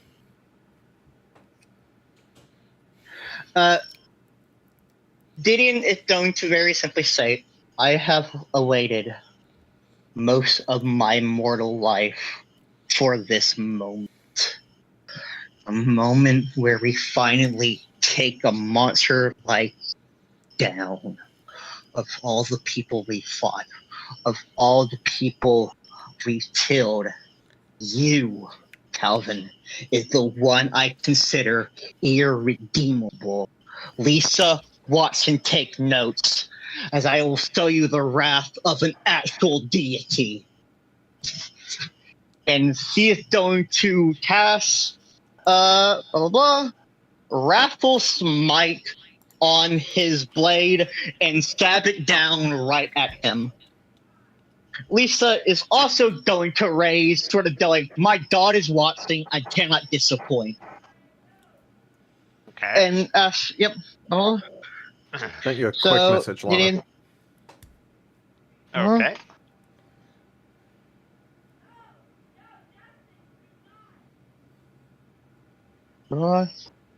Which one is it?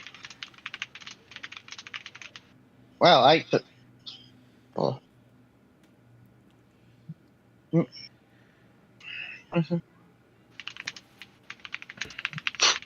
Sorry, he's gonna cast Thunderous Smite as a sort of ring of sonic damage is gonna sort of wrap around his blade as he goes to stab it down right at this man.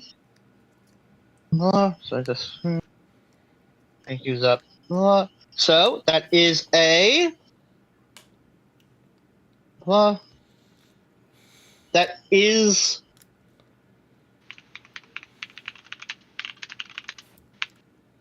Ooh, 13.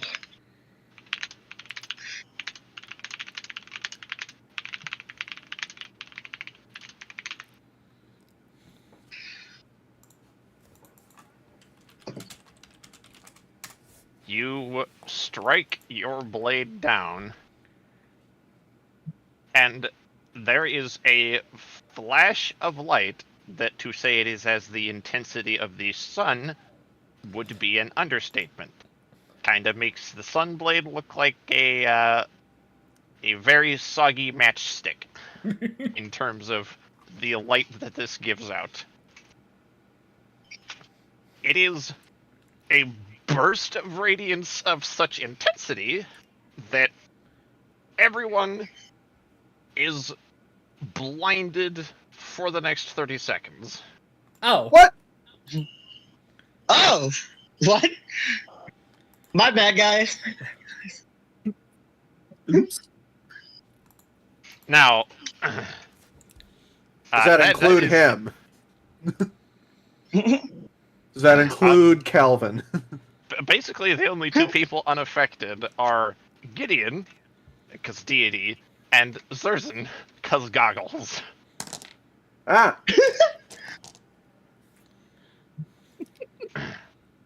So, Zerzan, you, like, everything goes as dark as if, like, you were viewing a welding spark through a welding mask. Is like, this is how much contrast of light there is. You can also see that where this struck into Calvin, you see that this has seared a cannonball-sized hole through his chest.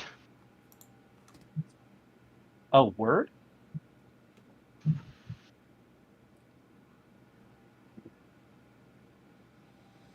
Now, this is your chance to jump in and do something to this man, because despite even that, he still seems to be hanging on. Oh, by the way, Terminus. this is a thunder. And by the way, since Gideon used Thunderous Smite, there is the sound of thunder ringing out so loudly, so profoundly, that it echoes for 300 feet. Don't deafen us too, jeez. No, I'm sparing you guys of that particular effect. The interior space here is large enough that that's not as a concern. Okay, so I just want to get a picture of what's going on here. Calvin's on the ground. Everyone's kind of dogpiled on him. Lisa has a sword buried in his chest, or Gideon does? Gideon. Gideon Mind does. you, it is Lisa's sword that Gideon is holding. Okay, I'm going to run up and I'm going to dig my Colossus's hands into the hole and I'm just going to rip to either side. Ooh, Yeah! Sweet. rip and tear, rip and tear. Be like Hulk on Ultron on that bitch. I assume that is a strength check. Given as to what just happened, you dig your fingers in. You hear the mechanisms of the Colossus whirring harder and harder, and it tears and shreds. And you have in one of your hands a bone from his rib cage as it just tears out. Damn.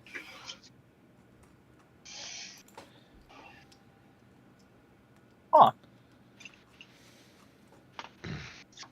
Um.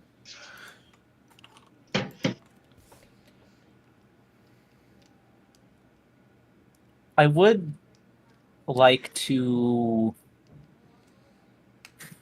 perhaps do one other thing, because I assume that used up my action for this turn.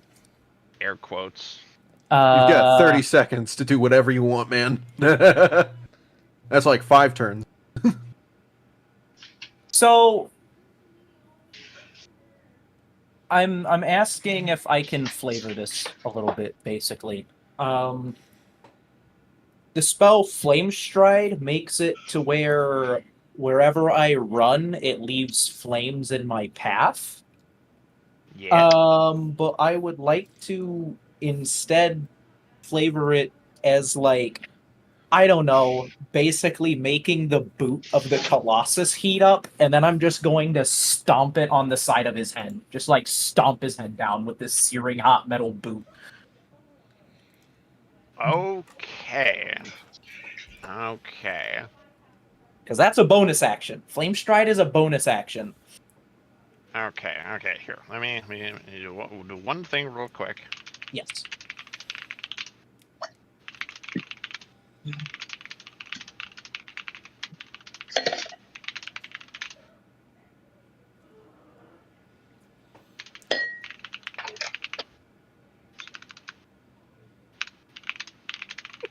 Great new conference.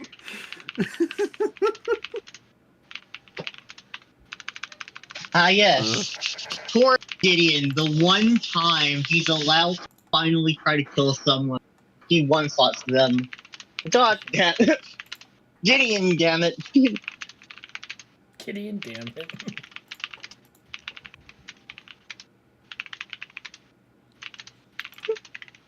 That'd be a lot of typing.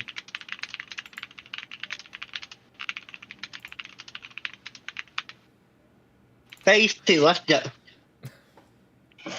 The dickhead wizard shows up, sees us bodying the shit out of his partner, slowly exits. I'm here to support. Oh. Oh. Opens portal, pokes head in, pokes head out, closes portal.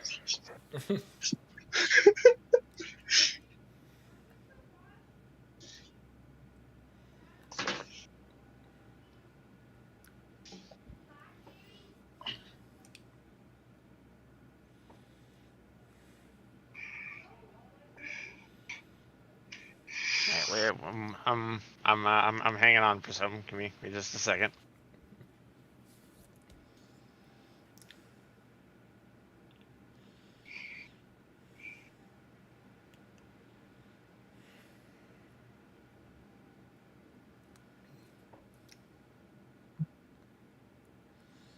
All right. So, Zerzan, you lift your foot up, and it ignites into flame, and then you are frozen in place. In fact, as it appears, everything in your field of vision is perfectly frozen in place. even your awareness, even your speed of thought seems to be impaired, though you are still capable of perceiving. Everything in the distance frozen in place. And as you're looking at Calvin, he kind of shakes his head and says, "Ooh, rousing. Oh, delightful. Ooh. Ooh. Might have underestimated you all just a little bit. Good fun, though. Oh, what good fun. Good fun." And returns to his pristine state of before. He smiles at the rib bone, says, you know what, I'll let you keep that. You earned it.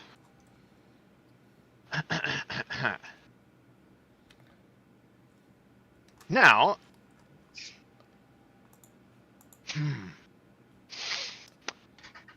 that was all so much fun. But I do have my end of the bargain to carry out. I did say I'd destroy that village now, didn't I? Yes. Oh, we're all frozen, right? Mm-hmm. Though Had our sight returned to us before he was able to do that? I will say that yes, you are permitted to see how absolutely held in place everything is. We're frozen before we can see? No, I just said you guys can see. Did he explosion too? Yes. Are we able to see him casting Alrighty. whatever this freezing spell is? No.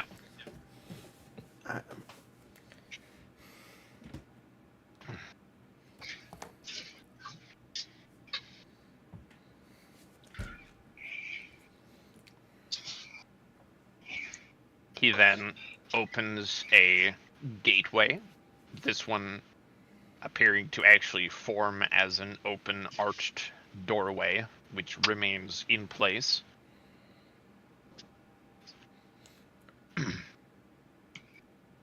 Now, you're welcome to follow and watch the show, but I am off. That did actually hurt, so I do have to tend to myself just a little bit.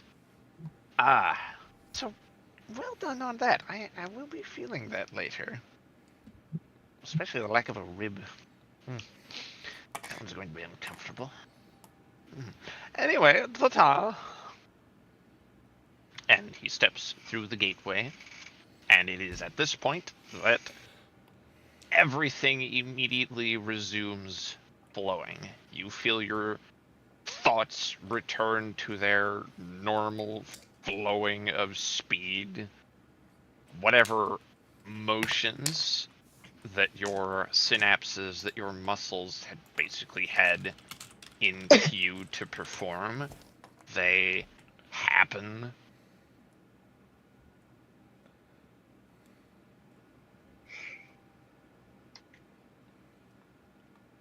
And yeah, everything is flowing as it should. Immediately, Mara tries to fly at the gateway where Calvin left out of. But...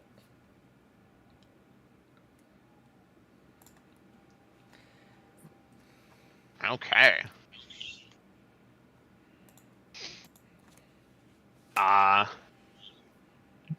Yeah, you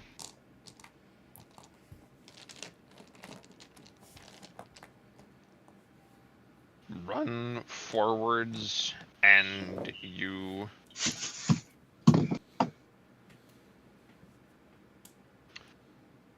step through the gate. This one is set a few, like a good 2-3 miles off in distance away from the village, and appears to be overlooking it from a taller hill when you do step through it. Alright. Can I see Calvin anywhere? He does not appear to be visible anymore. I don't know about the others, but I'm gonna go ahead and walk through the portal too, since it's just kind of there.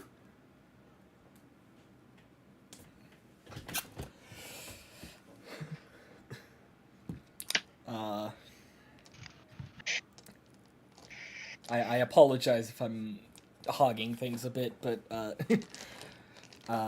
Mara is going to just, seeing Calvin gone, she yells out just like a loud yell of frustration, and with it there's like a very tiny hint of like a dragon's roar mixed in, as she begins immediately flying towards the village.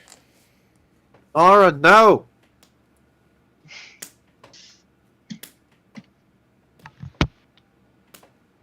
Am I able to grab onto her as she's flying?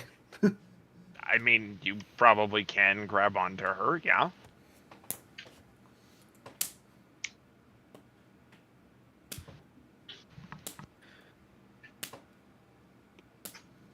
Mara, he's a coward, but you have to listen to reason. If he could walk away from that easily, there's nothing we can do yet. Is he actually able to hold me in place, or? I wasn't even imagining that. I was imagining I'm caught on and she's flying and I'm just kind of on her. Alright. Riding another man's wife? That's pretty weird. Shut your mouth. No.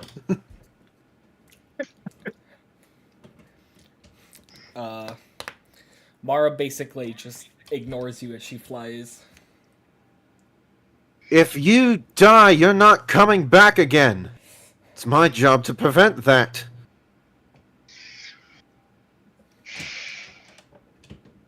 Lisa will sort of peep in with sending sound. No offense, ma'am. No offense, Miss Mara, but you currently look like a dragon.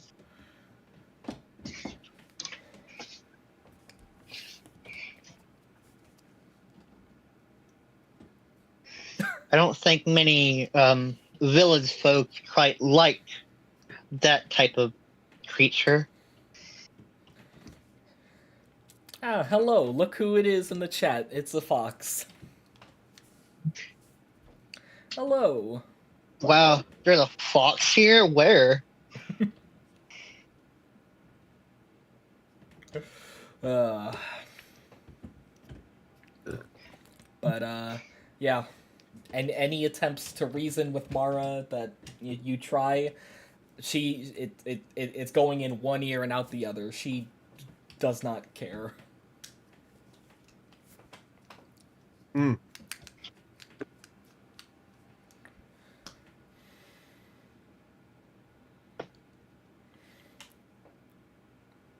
Oh boy.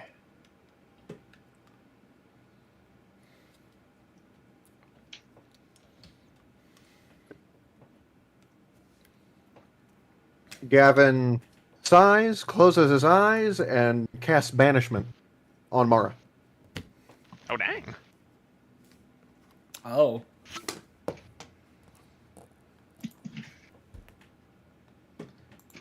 Charisma saving throw, if I remember correctly. Or was Yep. it wisdom? Charisma, DC 18. Alright.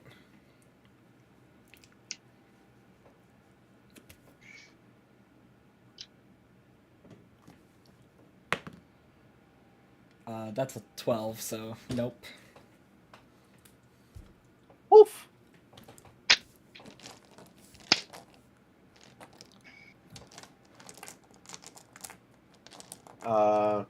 You are banished to a harmless demiplane. It's it's the fucking when Squidward punches through the the fucking elevator, and it's just endless white plain void, whatever, of nothingness.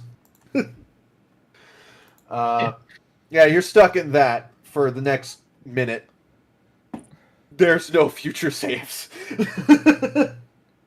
All right. Probably wise. As I will ask, for Zers in particular, and actually Elisa also, both of you had stepped through, or are you stepping through presently?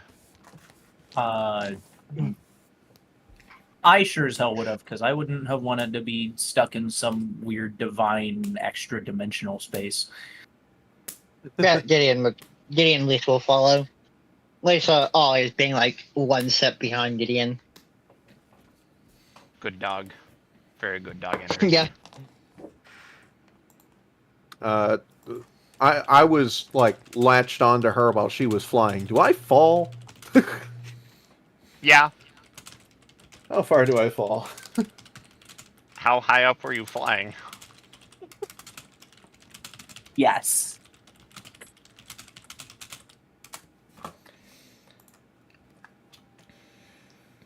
Mara, What?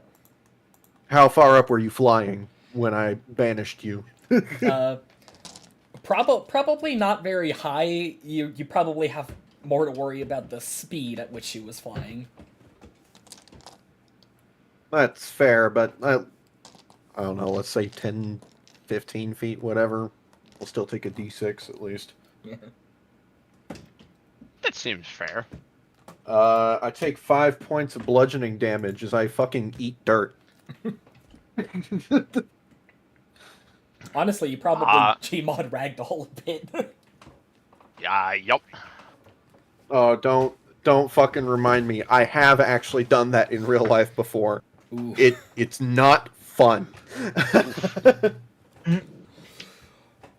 a Helldiver's ragdoll right there. Yorp. Alright.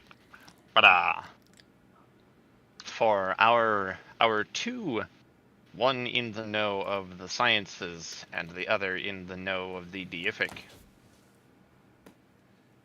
you both, through your differing studies, would be aware that in the skies of Rashiva, there is a particular star, one that visibly appears to move across the sky.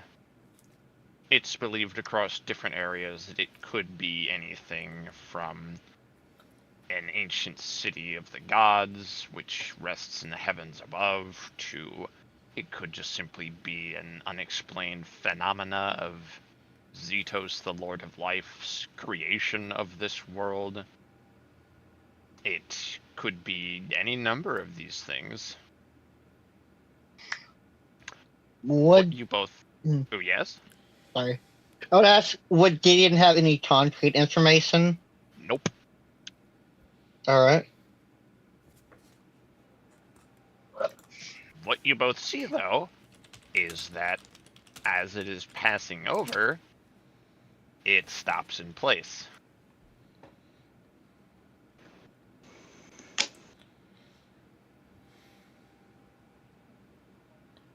Oh boy.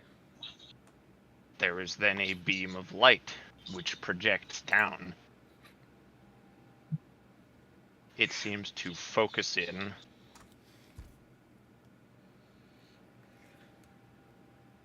And then there is an electrical charge that you can sense in the air, even from this distance. The light of that star above grows brighter and brighter. Whatever disturbance is being caused makes the clouds part above the village. Can't. And then from above,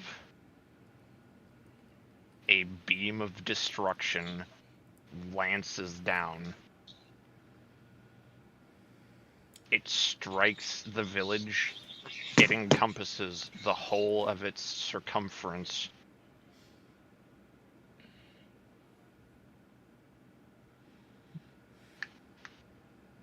The coalescing energies of it obscure any vision of what might have happened to the village. And then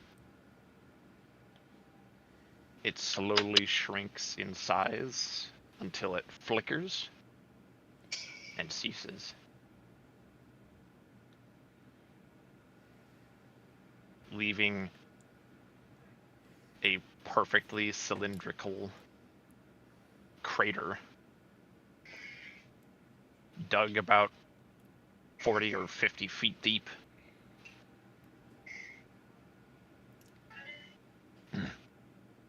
And then the star resumes its path across the sky.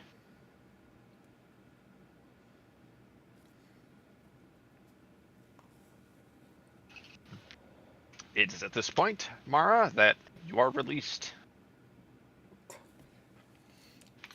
All right. Right as she gets plopped down where she initially disappeared from, she seemed to be in the middle of like thrashing around like a wild animal. She notices that she's finally free.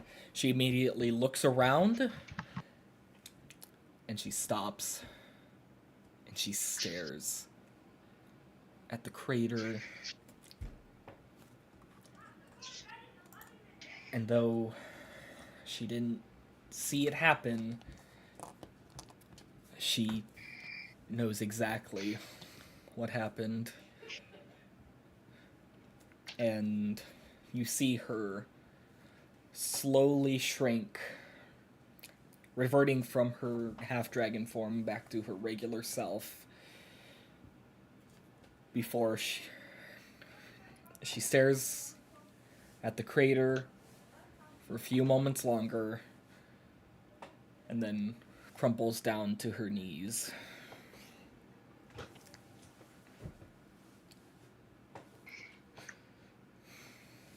Gavin, having witnessed all this, the first thing I'm going to ask the DM is, while Gavin did not likely witness the event himself, does the aftermath of this look at all similar to the aftermath of whatever happened to the city he was in before he took his time loop nap?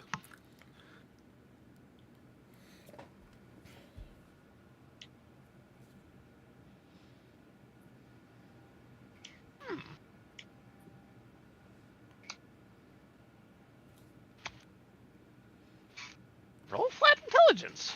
Let's see.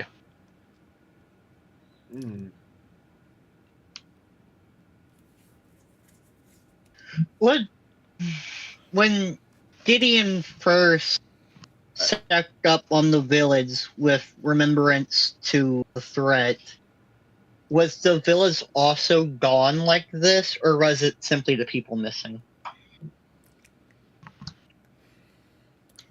I mean, that beam of light encompassed the entire circumference of the village, and all that remains is that 50-odd foot deep, perfectly cylindrical hole.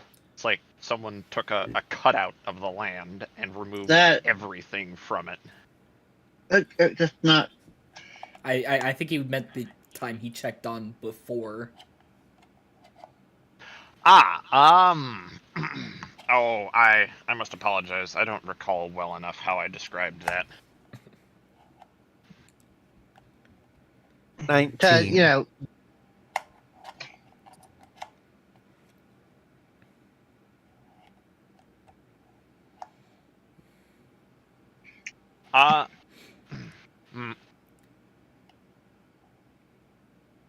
I will say, we'll answer that in just a moment there, Gavin. Yeah.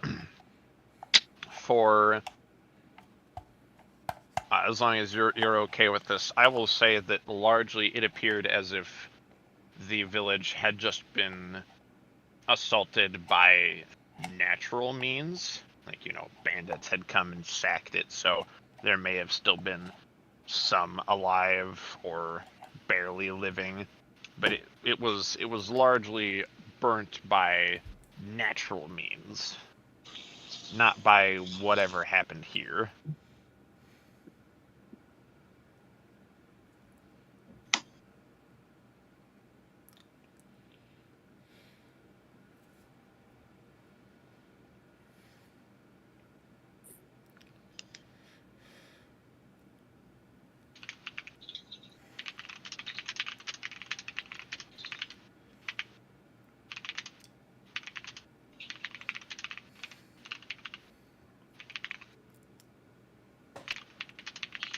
Hmm.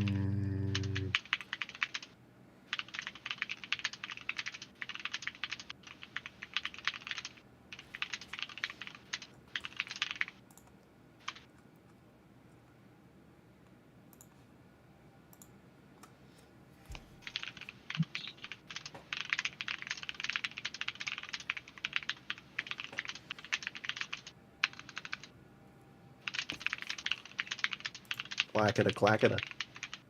Mm-hmm. A lot of things we need to answer all at once here. Let me answer one more thing here, and then I'll be able to answer you there, Gavins.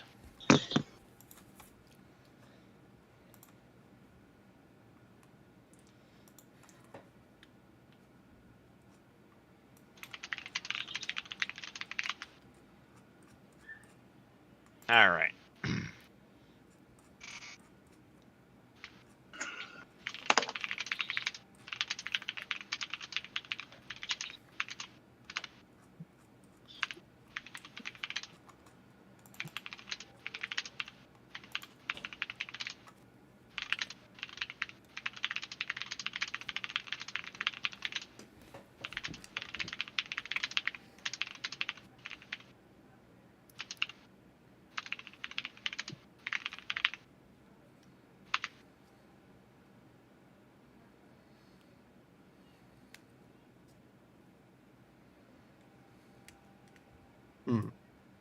Interesting.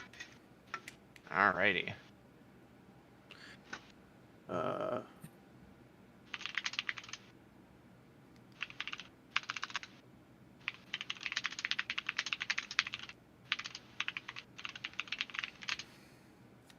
Gavin slowly stands up, brushes himself off, and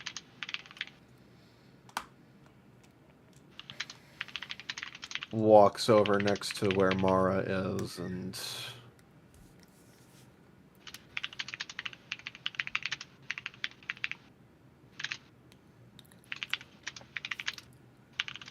his shoulders sag slightly.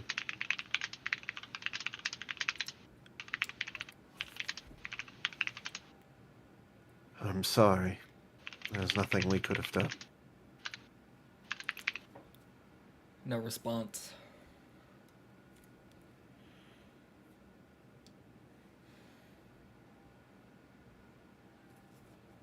We need to leave.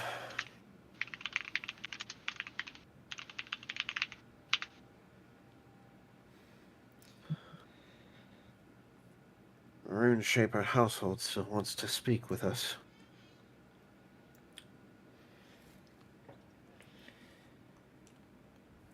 Still no response.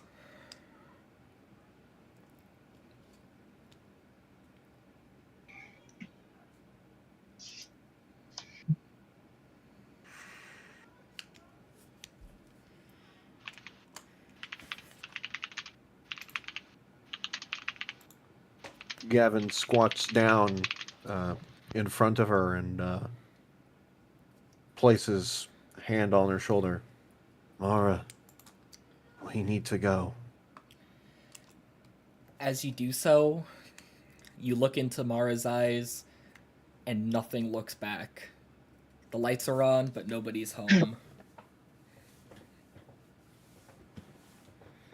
All that remains is a shocked expression on her face.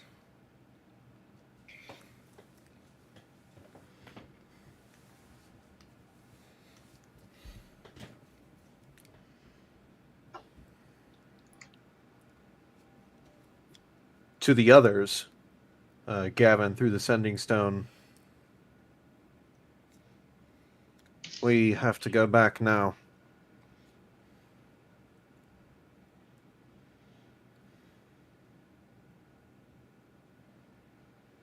I'll catch up with you guys. You're staying here? I have some things I want to check out. For referencers, and we are on a completely different continent at the moment. I'll figure it out. I always have. All right. He's an enterprising Gerblin. Actually, let me know when you're done. I can reach you. Sounds good. Sending stones don't have a distance, right? So long as we're all on the same plane of existence. All right. Well, as long as you guys So- stay on the same plane of existence, then we shouldn't have any problems. Don't go wandering into the Lost Isle. uh,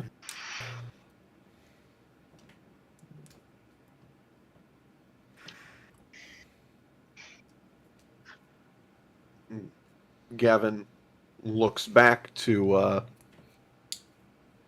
Gideon and Lisa and holds out a hand, waiting.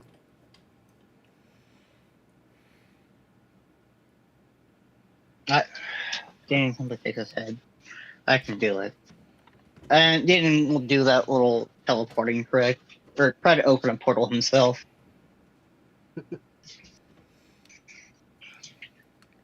That is very useful. Can Danny do so?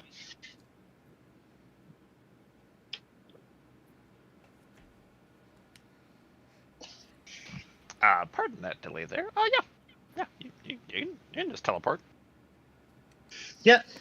Gideon simply sort of claps his hands and teleports him, Mara, Gavin, and Lisa back to the room paper household. Gavin guides her to a seat or something, and he's not exactly the greatest at this, but can he make a medical check of some sort?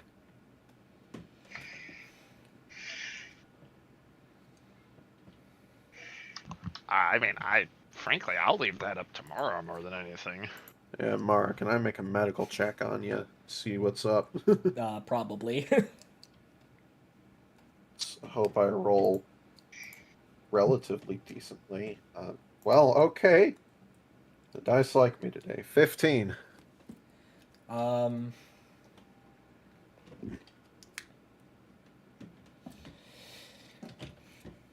Okay, how do I describe this? Like, is she in shock, or... Basically, yeah. Okay.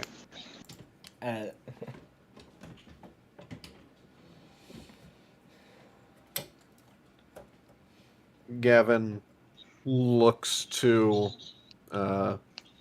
Lisa and Gideon. And Val, who should be in the room, he seems to have gone missing.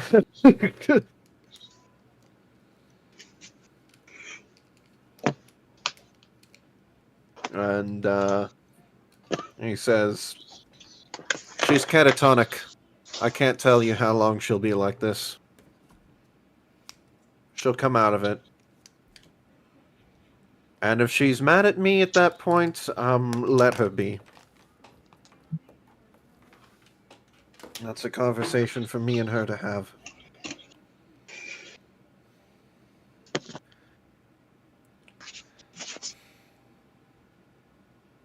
Gideon simply nods.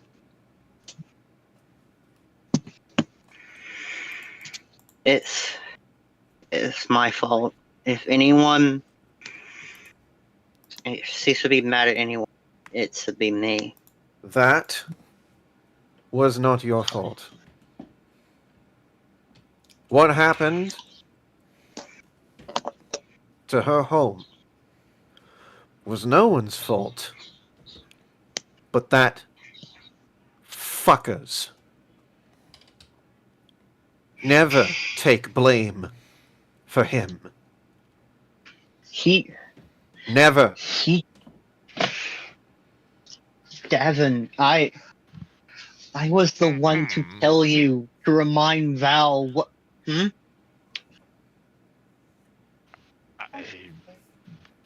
do not mean to be interrupting at what appears to be a very bad time, but this letter was instructed that I give it at the nearest possible time I could.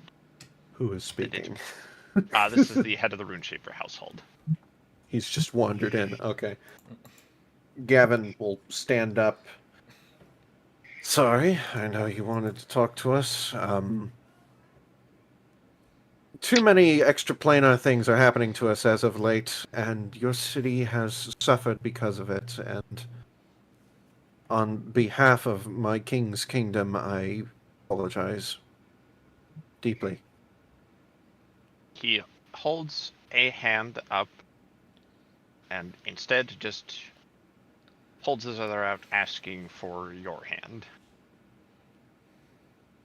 Gavin gives it very willingly. In that hand, he places a letter.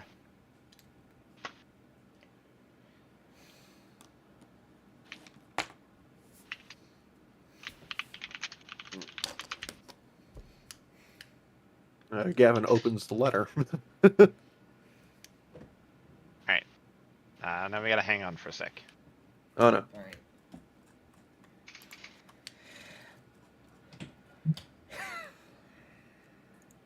Aha. God Oh, damn it. now he jumps in. Okay. Please run. Motherfucker. Oh, do you need me to not? No, go. Well, I was asking Lana. No, you have the floor. If anyone's gonna Okay. tell you to not, it's you. Okay, sorry. Sorry. All right. The contents of the letter read as such. And it reads, to my wife, Mara, Dr. Gavin, Zerzan, and Lisa. I apologize for my sudden departure, but after speaking to Gideon, the formless father, I have finally reached my breaking point. This endeavor is far too much for me to handle anymore, as I've tried to keep it together and a strong front for everyone.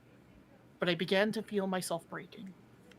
So, I am going back to Lilarica to continue work on what I started when we were all there.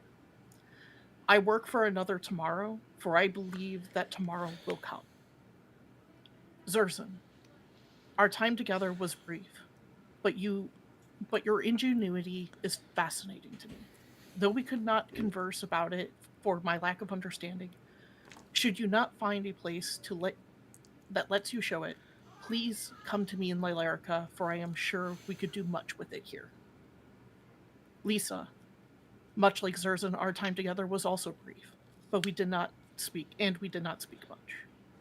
Much like myself, whom does fully devote their being to their God, remember that what you believe and think is not always what the God or gods want. Remember that you are someone too, not just a tool. Embody yourself with your God as a part of you, not all of you.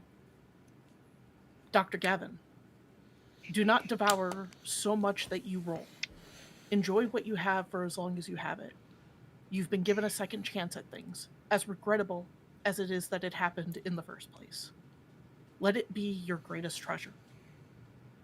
I'll await for you in our home in Lilarica or in the Golden Fields. My blazing sun Mara, I love you. Shine like you always do, and never let anyone try to snuff you out. Burn them if they try. But If you still... I'm so sorry, I butchered that last line. Shine like you always do, and never let anyone try to snuff you out. Burn them if they try, but you are still a candle made of wax. Be careful with your heat. May Thestalos light your way, your comrade, friend, husband, and king. Varus Val Galnodal, first of his name.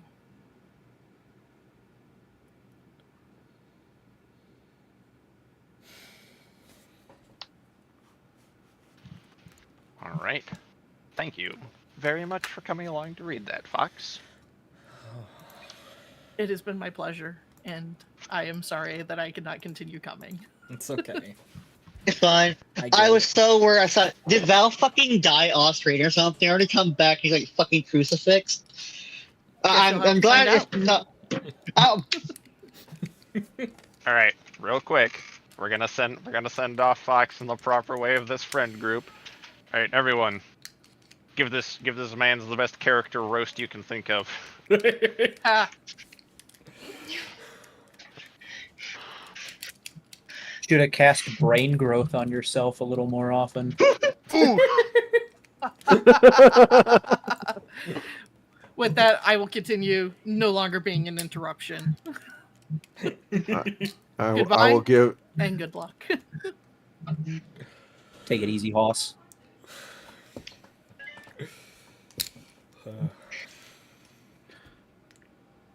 Gavin, having read this, unfortunately, will have to soon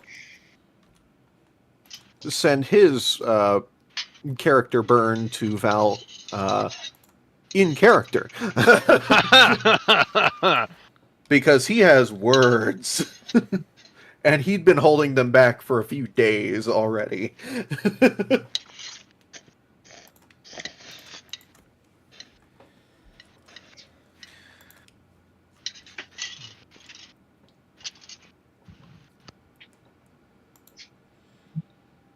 Well, this is an interesting turn of events.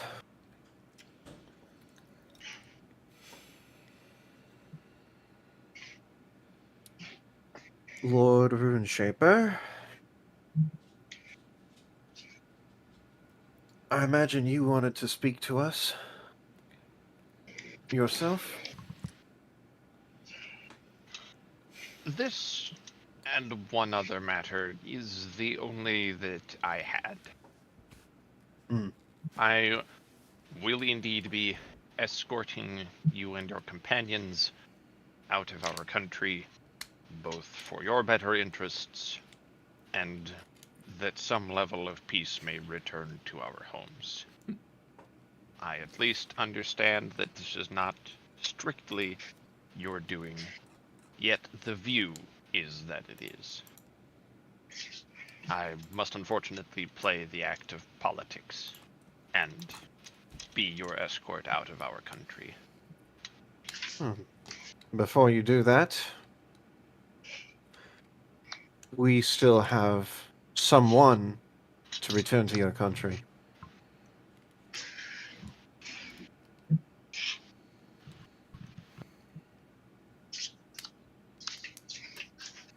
But also, what of Barrack?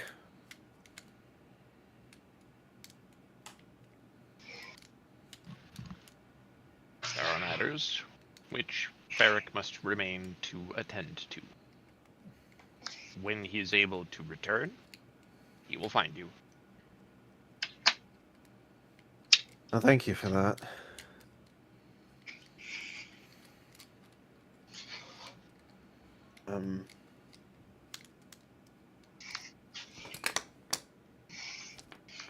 The other matter you had was just this letter? Or...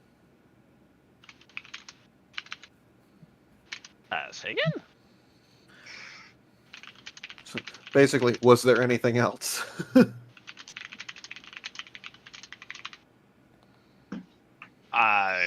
He shakes his head. Very well. I'd actually like to ask, if possible, did you have any update on the inquiry I gave you as to those interesting relics, those orbs.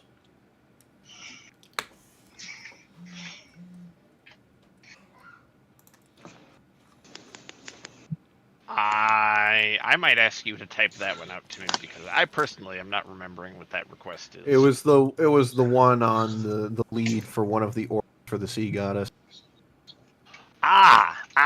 Okay. I will have to, as Val would say, circle around back to that. Mm.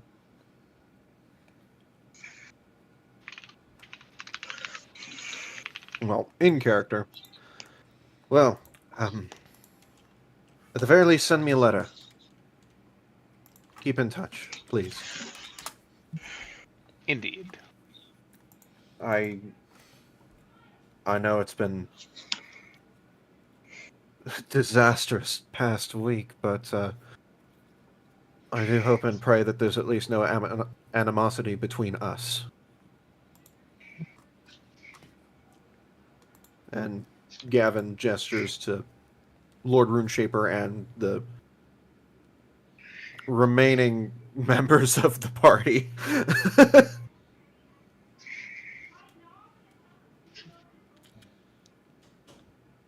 For myself, I understand what you all did. I have no qualms. That's all I can ask. But, in the meantime, I know it's very strictly regulated here, but you have a teleportation circle.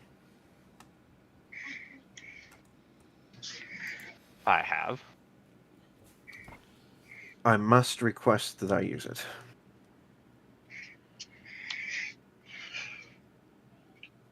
Very well. Thank you. Alright. As long as everybody is good for this moment, we will actually circle back around to Zers. Ooh,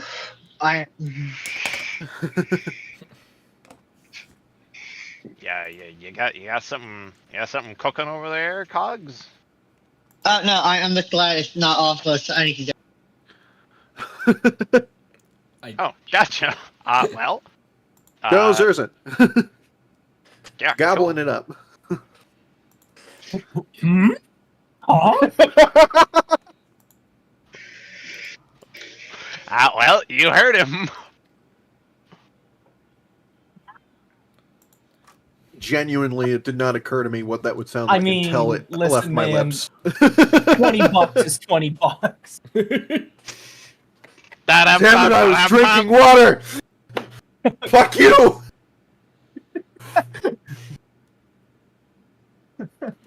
All right. So let's pretend that didn't happen. Lana, yes. You are approaching the impact site to investigate it, right? Yes, Just kind of sir. taking a leap of logic there, because that sounds like what you're doing. All right, neat. Yep. As you approach, there is a degree of palpable. It's like you can feel it even unto your soul. This is desolation.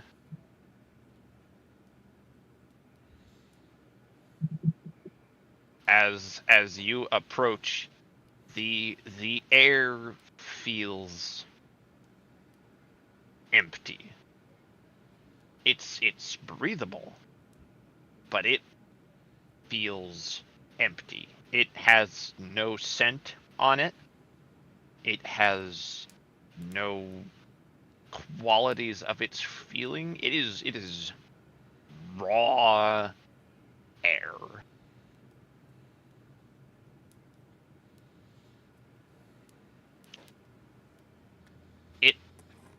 It makes your brain uncomfortable at how uniform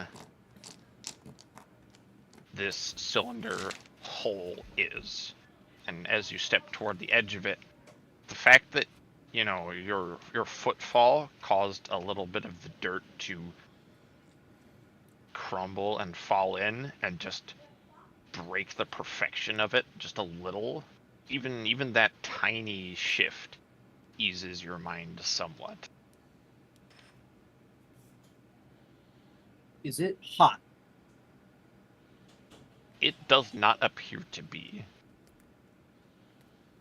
Although, if you like,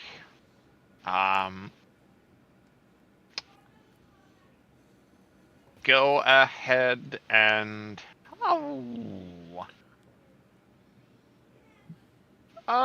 either investigation or arcana. Either or, really. 15. All right. You can tell that at the point of impact, this must have been impossibly hot. Because that is not just glass. That is basically purified silica. Oh, I know what that is. Oh no. I know what that fucking chemically is. That's trinitite. Oh no. Is there like a latent, I don't know how to put this in a way that it makes sense, but is there like a latent aura in the air, like something left behind? Radiation. You have basically expertise in Arcana, right? Yes, I have expertise in Arcana. I have a plus 12. My roll to get that 15 was a natural 3. So I know what I'm talking about when it comes to magic shit.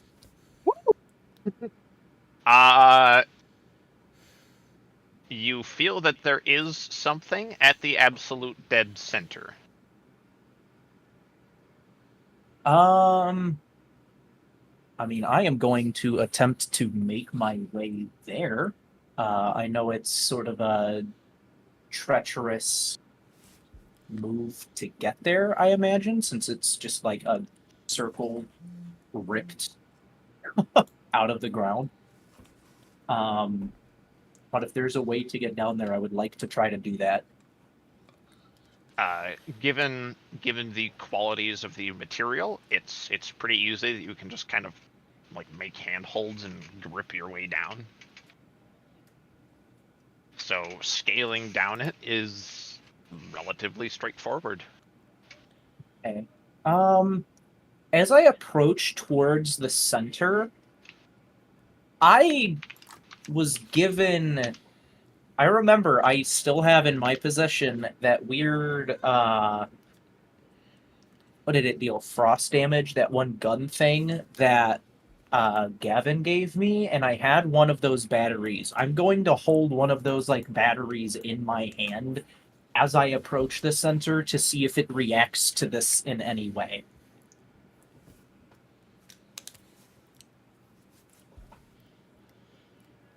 Okay. I'm also going. I have Weevil, the familiar that I made. I'm going to keep an eye on him too, because I know he's made out of the same stuff. Okay. Mara and ya boy, over to Whispers. Oh, All Lord. right.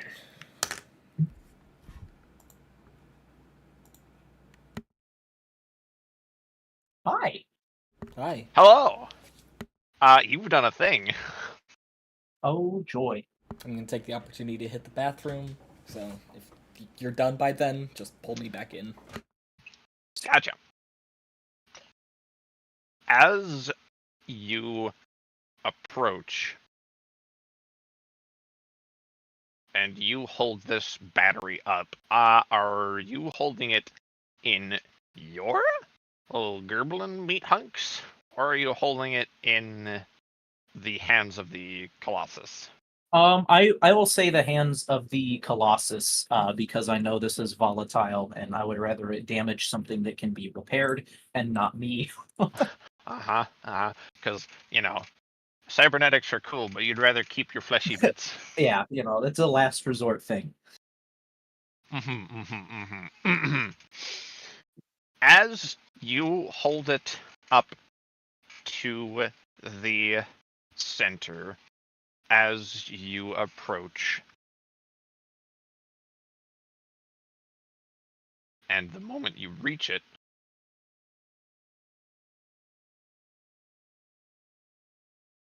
that same sort of spinning feeling happens again.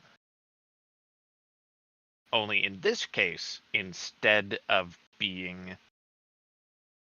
planes shifted, you understand that, especially with your Arcana expertise, you understand that you have been forcibly astral projected. So your consciousness is floating, and as you look around, you see pristine walls made of a metallic structure of whatever composition it is. You have no idea. It is not something that you are familiar with outside of, it looks very similar to what Weevil is constructed out of. You see screens and buttons and devices, and then you see a window,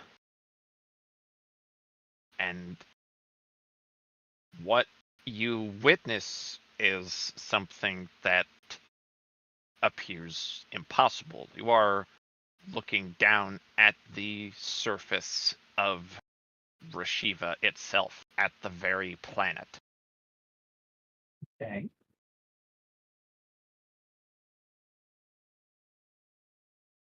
As you are looking, you hear behind you noises, these devices activating from some signal, readouts, what you can guess are energy levels rising. And as you look, you see the perspective of this beam of light as it lances down to the world below. You see it part the clouds just from even the charging of this energy.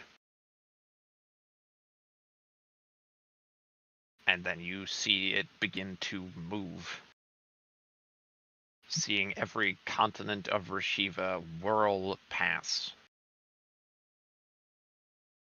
You may inspect one object in your time here and try to glean some piece of information from it. So then describe, like, the room that I'm in. Am I just in a hallway? Am I in what seems to be a control room? If I'm in a control room, where roughly would I be at in said control room? You do appear to be in a control room. You appear to be standing on something of an observation balcony towards a far side, where there do appear to be what could be described as windows. So I'm gonna ask this, but if it would count as my investigation thing, let me know, because I don't know if this is the thing that I want to investigate. I'm not asking about their physical appearance or anything, but are there people here of some sort? Like, are there living creatures in this control room? There once were. Looking, you see skeletons. These appear, one of them appears to have a tail. Their rib cage appears designed to support 4 limbs, 2 at a standard shoulder joint and 2 at a jointing point lower and slightly behind that. The skull seems designed to support some form of decorative or otherwise designed crest of some kind. And they emanate, near as you can tell, psychic energy. Okay. Did that count as my investigation thing? No. You asked something that would just be reasonable to Okay. like look at and Okay. see. Okay. I figured. Yeah, I no, just wanted to make sure. I'd have mentioned. Then I guess no questions asked. The first thing I want to, the thing I'm going to put all of my focus on is these readouts, these displays, console screens, whatever they might happen to be. Okay. Which one? Are you looking at what appears to be displaying energies? Are you looking at what might be the targeting?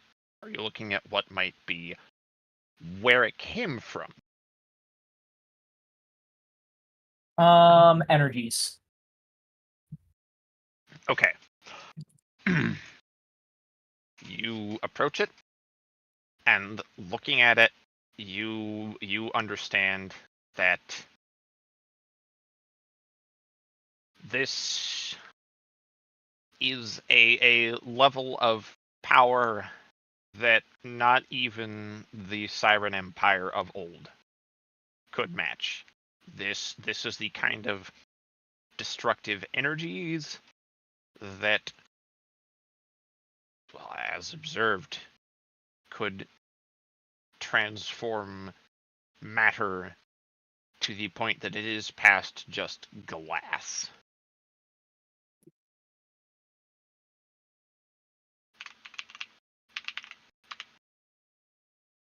Hmm. And you do see that it appears to be of origin from some point on, not strictly on Rashiva. If you'd like more detail, I'll permit you to make a roll for it. Because at this point, you can kind of feel your astral connection here separating to a degree. Sure. What sort of check would that be? That'll be Arcana. And I'm Alright. gonna let you use your good skills here. All right, that is a 22. Okay. You understand that this point of connection is the land of the fairies, the Fey Gates. As to how it is connected, or even where specifically, your astral form is snapped from this bizarre remembrance. And as it sort of hits you that you're looking through your physical eyes again, and you clap eyes on the battery, it is empty. Is empty.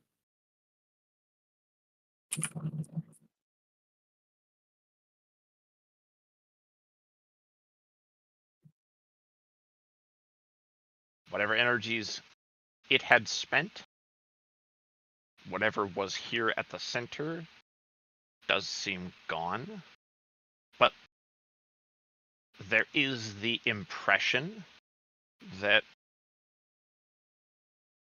someone here is glad you could see what you did.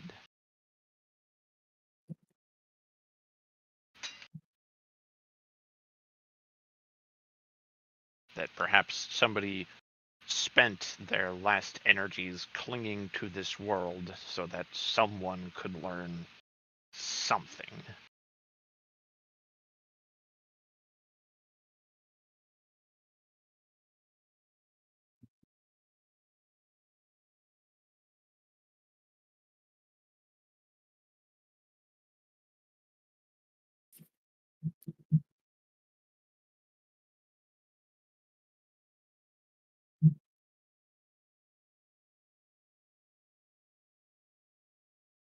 Okay.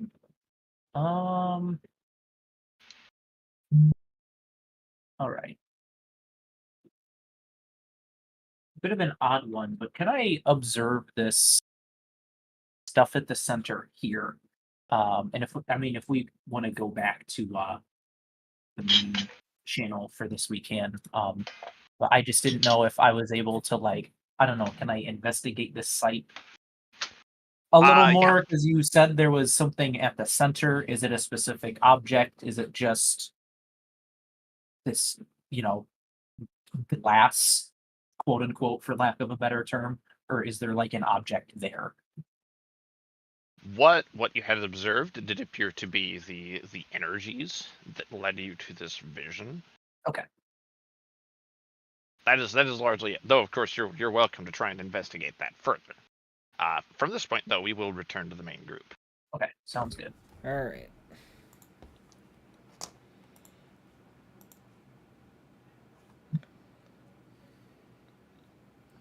Hello. Hi guys. Hello there. Big learn happened. So, Jurgen is now a new goal.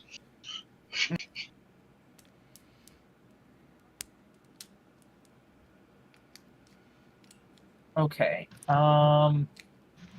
So yeah, that last thing you mentioned, I will do a little more investigation on that, whatever that might entail. Even if I learn absolutely nothing from it, even if there's nothing left to learn, I just want to leave no stone unturned here. This one will be a bit more of a, well, call it religion, actually. Oh, good heavens.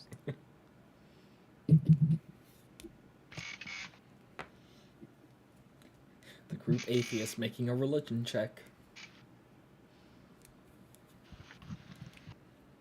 I scored a. All right. I have a weird question. All right. This is really dumb. But due to Zurzen's backstory that I have shared with you, I'm going to request that I take this at disadvantage because it makes no sense for her to know anything about religion, but because I have a bonus to intelligence, I have a bonus to religion, and that doesn't feel right. If you would like to, I don't believe I can stop you. You can also just straight choose to fail the roll. That's raw. Well, my lowest roll was still a 14. Dang. My second Might not- roll was a nat 20, so. When you Dang. want to low roll. Yeah. I wanted to lose. Allow me a moment then. Okay.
This song is not copyrighted. Ha ha ha da da da da da. All right, there you go.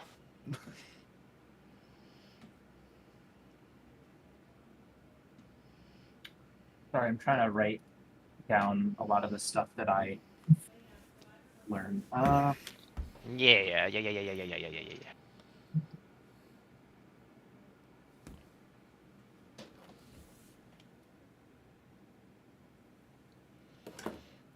Okay.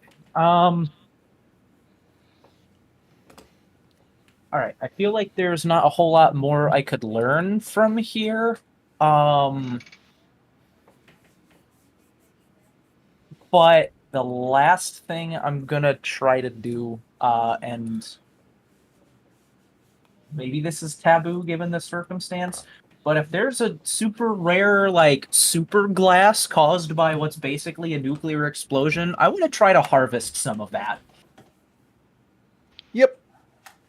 Knock yourself out. Ye old Trinitite. Woo! I want to grab basically as much as I reasonably can. I have every kind of tool under the sun. I mean, you have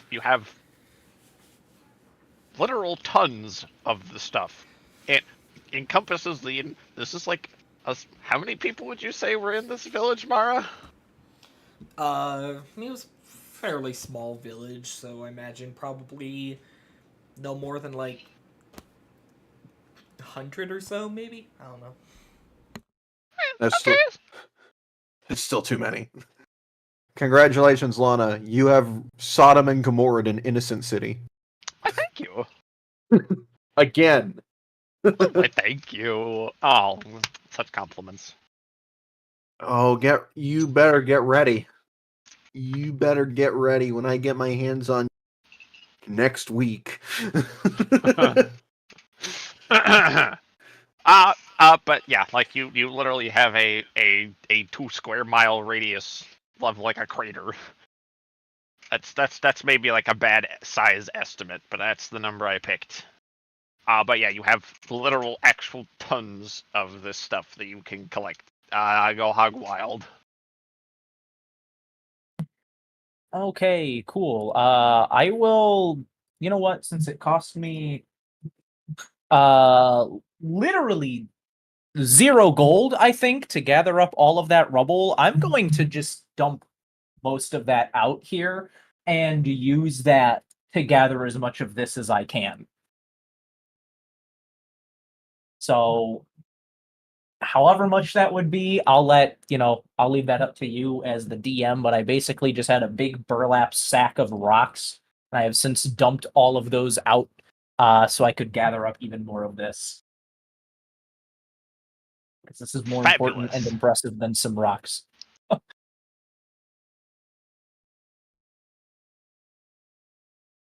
yeah, that is the last thing that I will do here because I don't think there's really anything else worth doing. I feel like I've gathered just about all the information I can. And so I will sending stone back to the boys and say, all right, I finished my business. Beam me up, Scotty.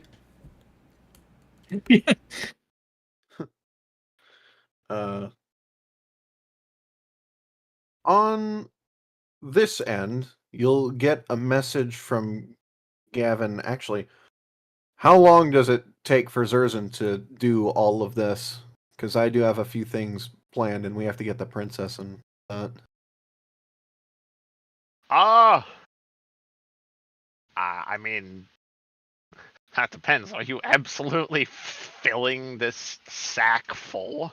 Yes, as much as it can, as much as the sack can hold, or as much as my Colossus can carry, whichever comes first. I really hope this is like a bag of holding. That would be really funny, but no, it's just basically a big burlap sack. Zers is gonna be occupied for a few hours. Good. Rocks. So stuff back on this end. I guess we're going back to. Yeah, go ahead. You guys take it away. The first thing that Gavin's going to do is try to wave in front of Mara a little bit and say, "I know you're in there somewhere. If you can hear me, and you want to see Gideon off, you have to come with us. You will not get another chance.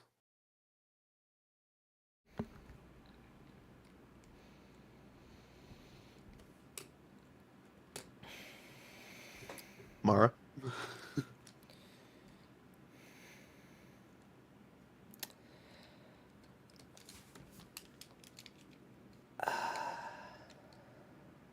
Hello?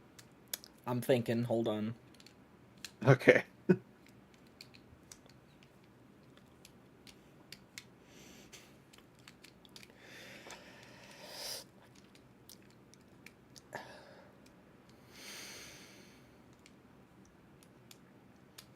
You know what? It's sad, but it works. Mara is still too far gone at the moment to, come out to say goodbye. Gavin sighs audibly, a bit defeated, and looks over to Lord Runeshaper. Keep this one.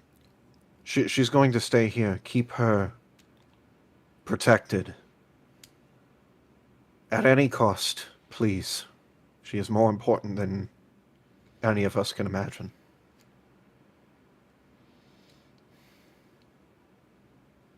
And she doesn't have any more chances when it comes to death.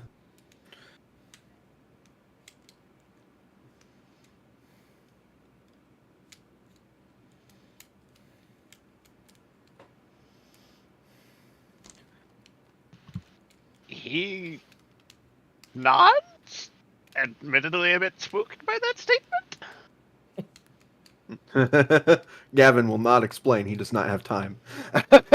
That would be a few days. Literally, there's no time to explain. ain't nobody got time for that.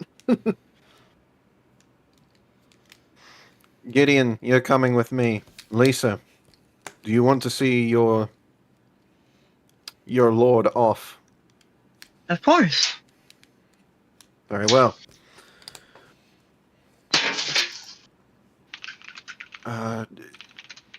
To the teleportation circle, then. Please, if you would lead us, sir. A moment with Mara, please.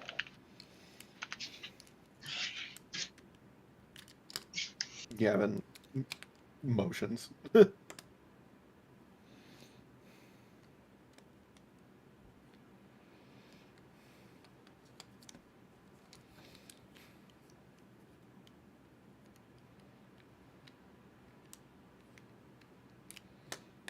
Koga?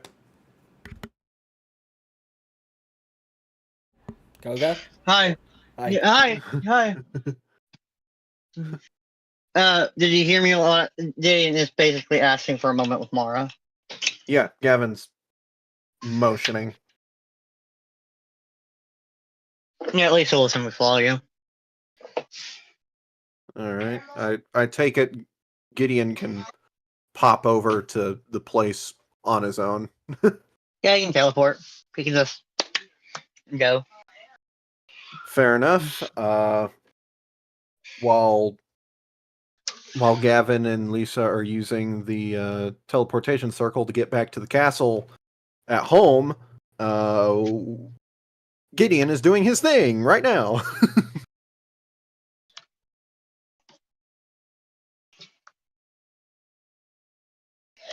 Alright. Gideon is going to simply sort of walk over to Mara and sort of crouch down in front of her. Sort of spreading out his ring almost to cast a curtain on her. And just sort of speak a bit like, "Hey there, Mara. I'm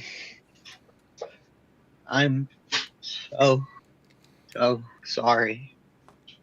I'm sorry for leaving.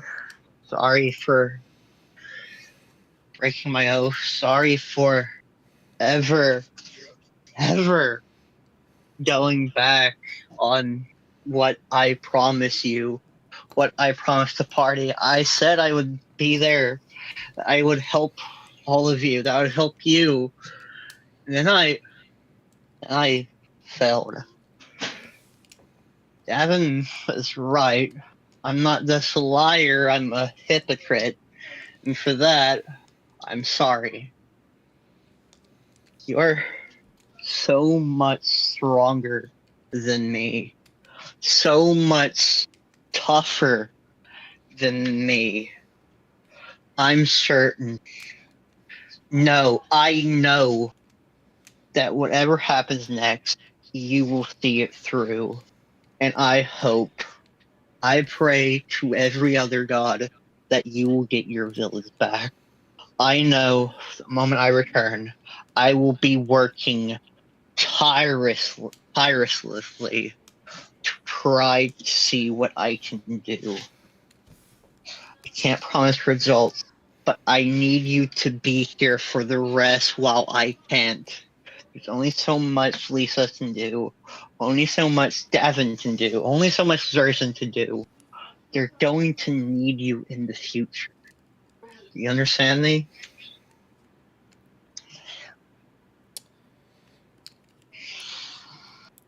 Mara doesn't respond, but as you finish, you see a single tear run down her cheek.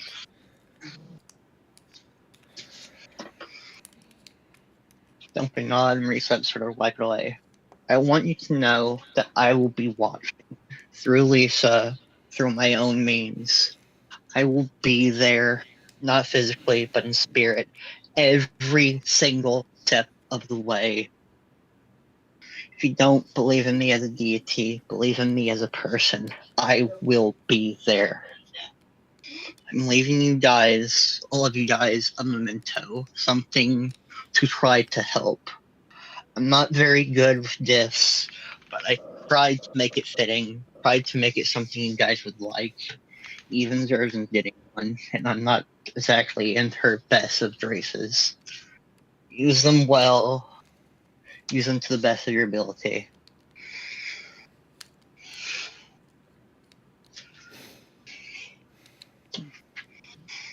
Well, maybe throw me a prayer or two. I'll see if I can answer from that level. We'll simply raise up. See you, Mara. Yes, you're technically my first ever friend, considering everything. Fitting I tell you goodbye first. Too.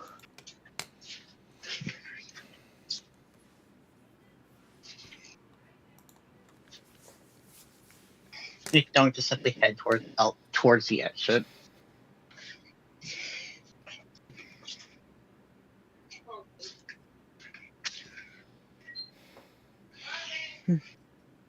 Gonna turn to look back at her, simply wave, and then simply clap his hand to teleport over toward where the rest of the party intends to go.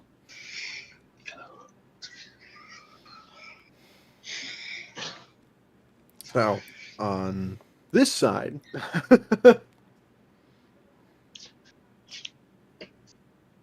I had one last thing I was going to say to Rune Shaper Lord. I'll get to it later if I remember it. But quickly summarizing as much as I can here, before getting to, the actual princess and to Gloria. Gavin is going to make a quick stop first,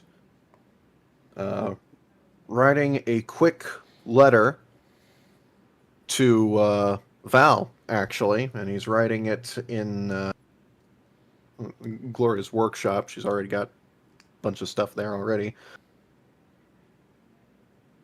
They'll find a piece of loose paper and write it out. And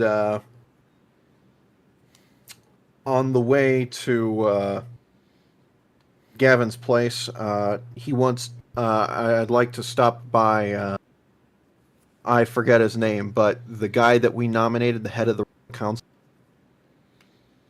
Alphonse. Yes, Alphonse. Ah. Considering the time that we are at. I am summarizing. I'm doing what I can. Okay. What would you like to put to him? Remember the stuff that we discussed while I was at work the other day about Val and the throne? Yeah, I believe so. Yes. Yeah, that. Okay. And I am, as a member of, at the very least, the royal authority, in a certain sense,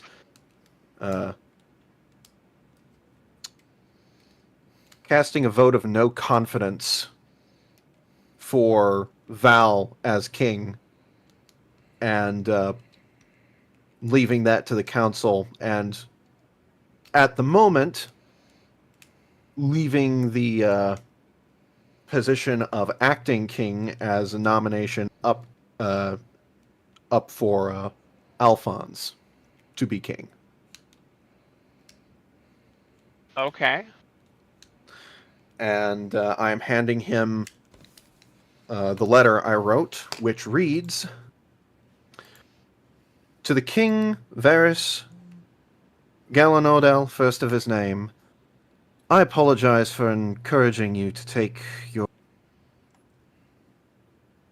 It was a mistake, both an unnecessary burden upon your shoulders and a hasty decision on my own end. I had not had enough time to judge your character fully. I have now. I have no desire to mince words with you. There is no such thing as a good man, but you are one who certainly does his best to be as such. You are also a wanderer, not because it was forced upon you by some curse or villain, but by your very own nature. You are a vagabond. You are reckless and aggressive, even towards your own compatriots. You are also, when it comes down to it, a coward. You have left us at the moment we needed you most, much like you have attempted to do in times past. I do not fault you for these things, though, and as much as I forgave Gideon, I must in turn forgive you. Not everyone has the heart to take on such things as have been dealt to us. So as a gift to you, though it may not seem as such at the moment, I must call for a vote of no confidence in your council, within the council. You are a king, yet you waive your duties and your... Am I cutting out? Goodness. Yes.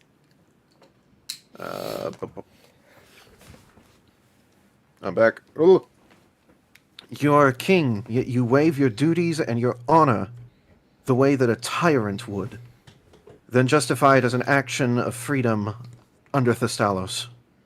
You have encroached on the free will of others as a king under Thestalos, sworn to uphold free will. You have sought to do such again against myself and others, attempting to use royal authority to force myself and others to lie. You have violated your oaths as a follower of Thestalos and as a king of a nation dedicated to him. I must demand that you abdicate the throne. The head of the council would be best suited to succeed you at this time. And in the future, it is not you that I would say could be ruler, but Mara. Of all of us, she is part of the royal family, has further royal blood of a sort, and has the nature of a good ruler, if currently a little underprepared. You have my word that I will protect her, no matter the cost. All my love to my adopted brother, Val, Dr. Gavin Harmon Shelba.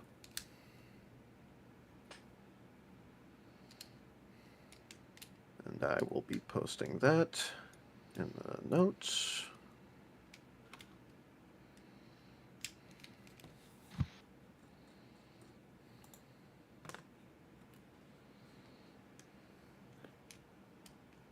And now that I've dropped that bomb, to Gloria, to our house.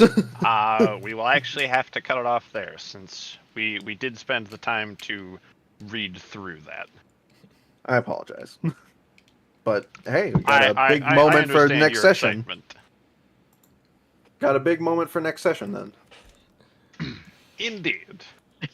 Gideon teleports directly from Gloria, holding like a coconut drink, wearing like a Hawaii shirt. Oh, hey there! He kills you. Yes, you kill you him. die. Alright, Mara. Close this out, please. All right.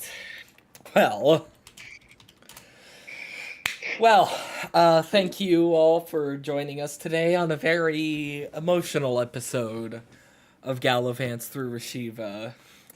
I hope you enjoyed.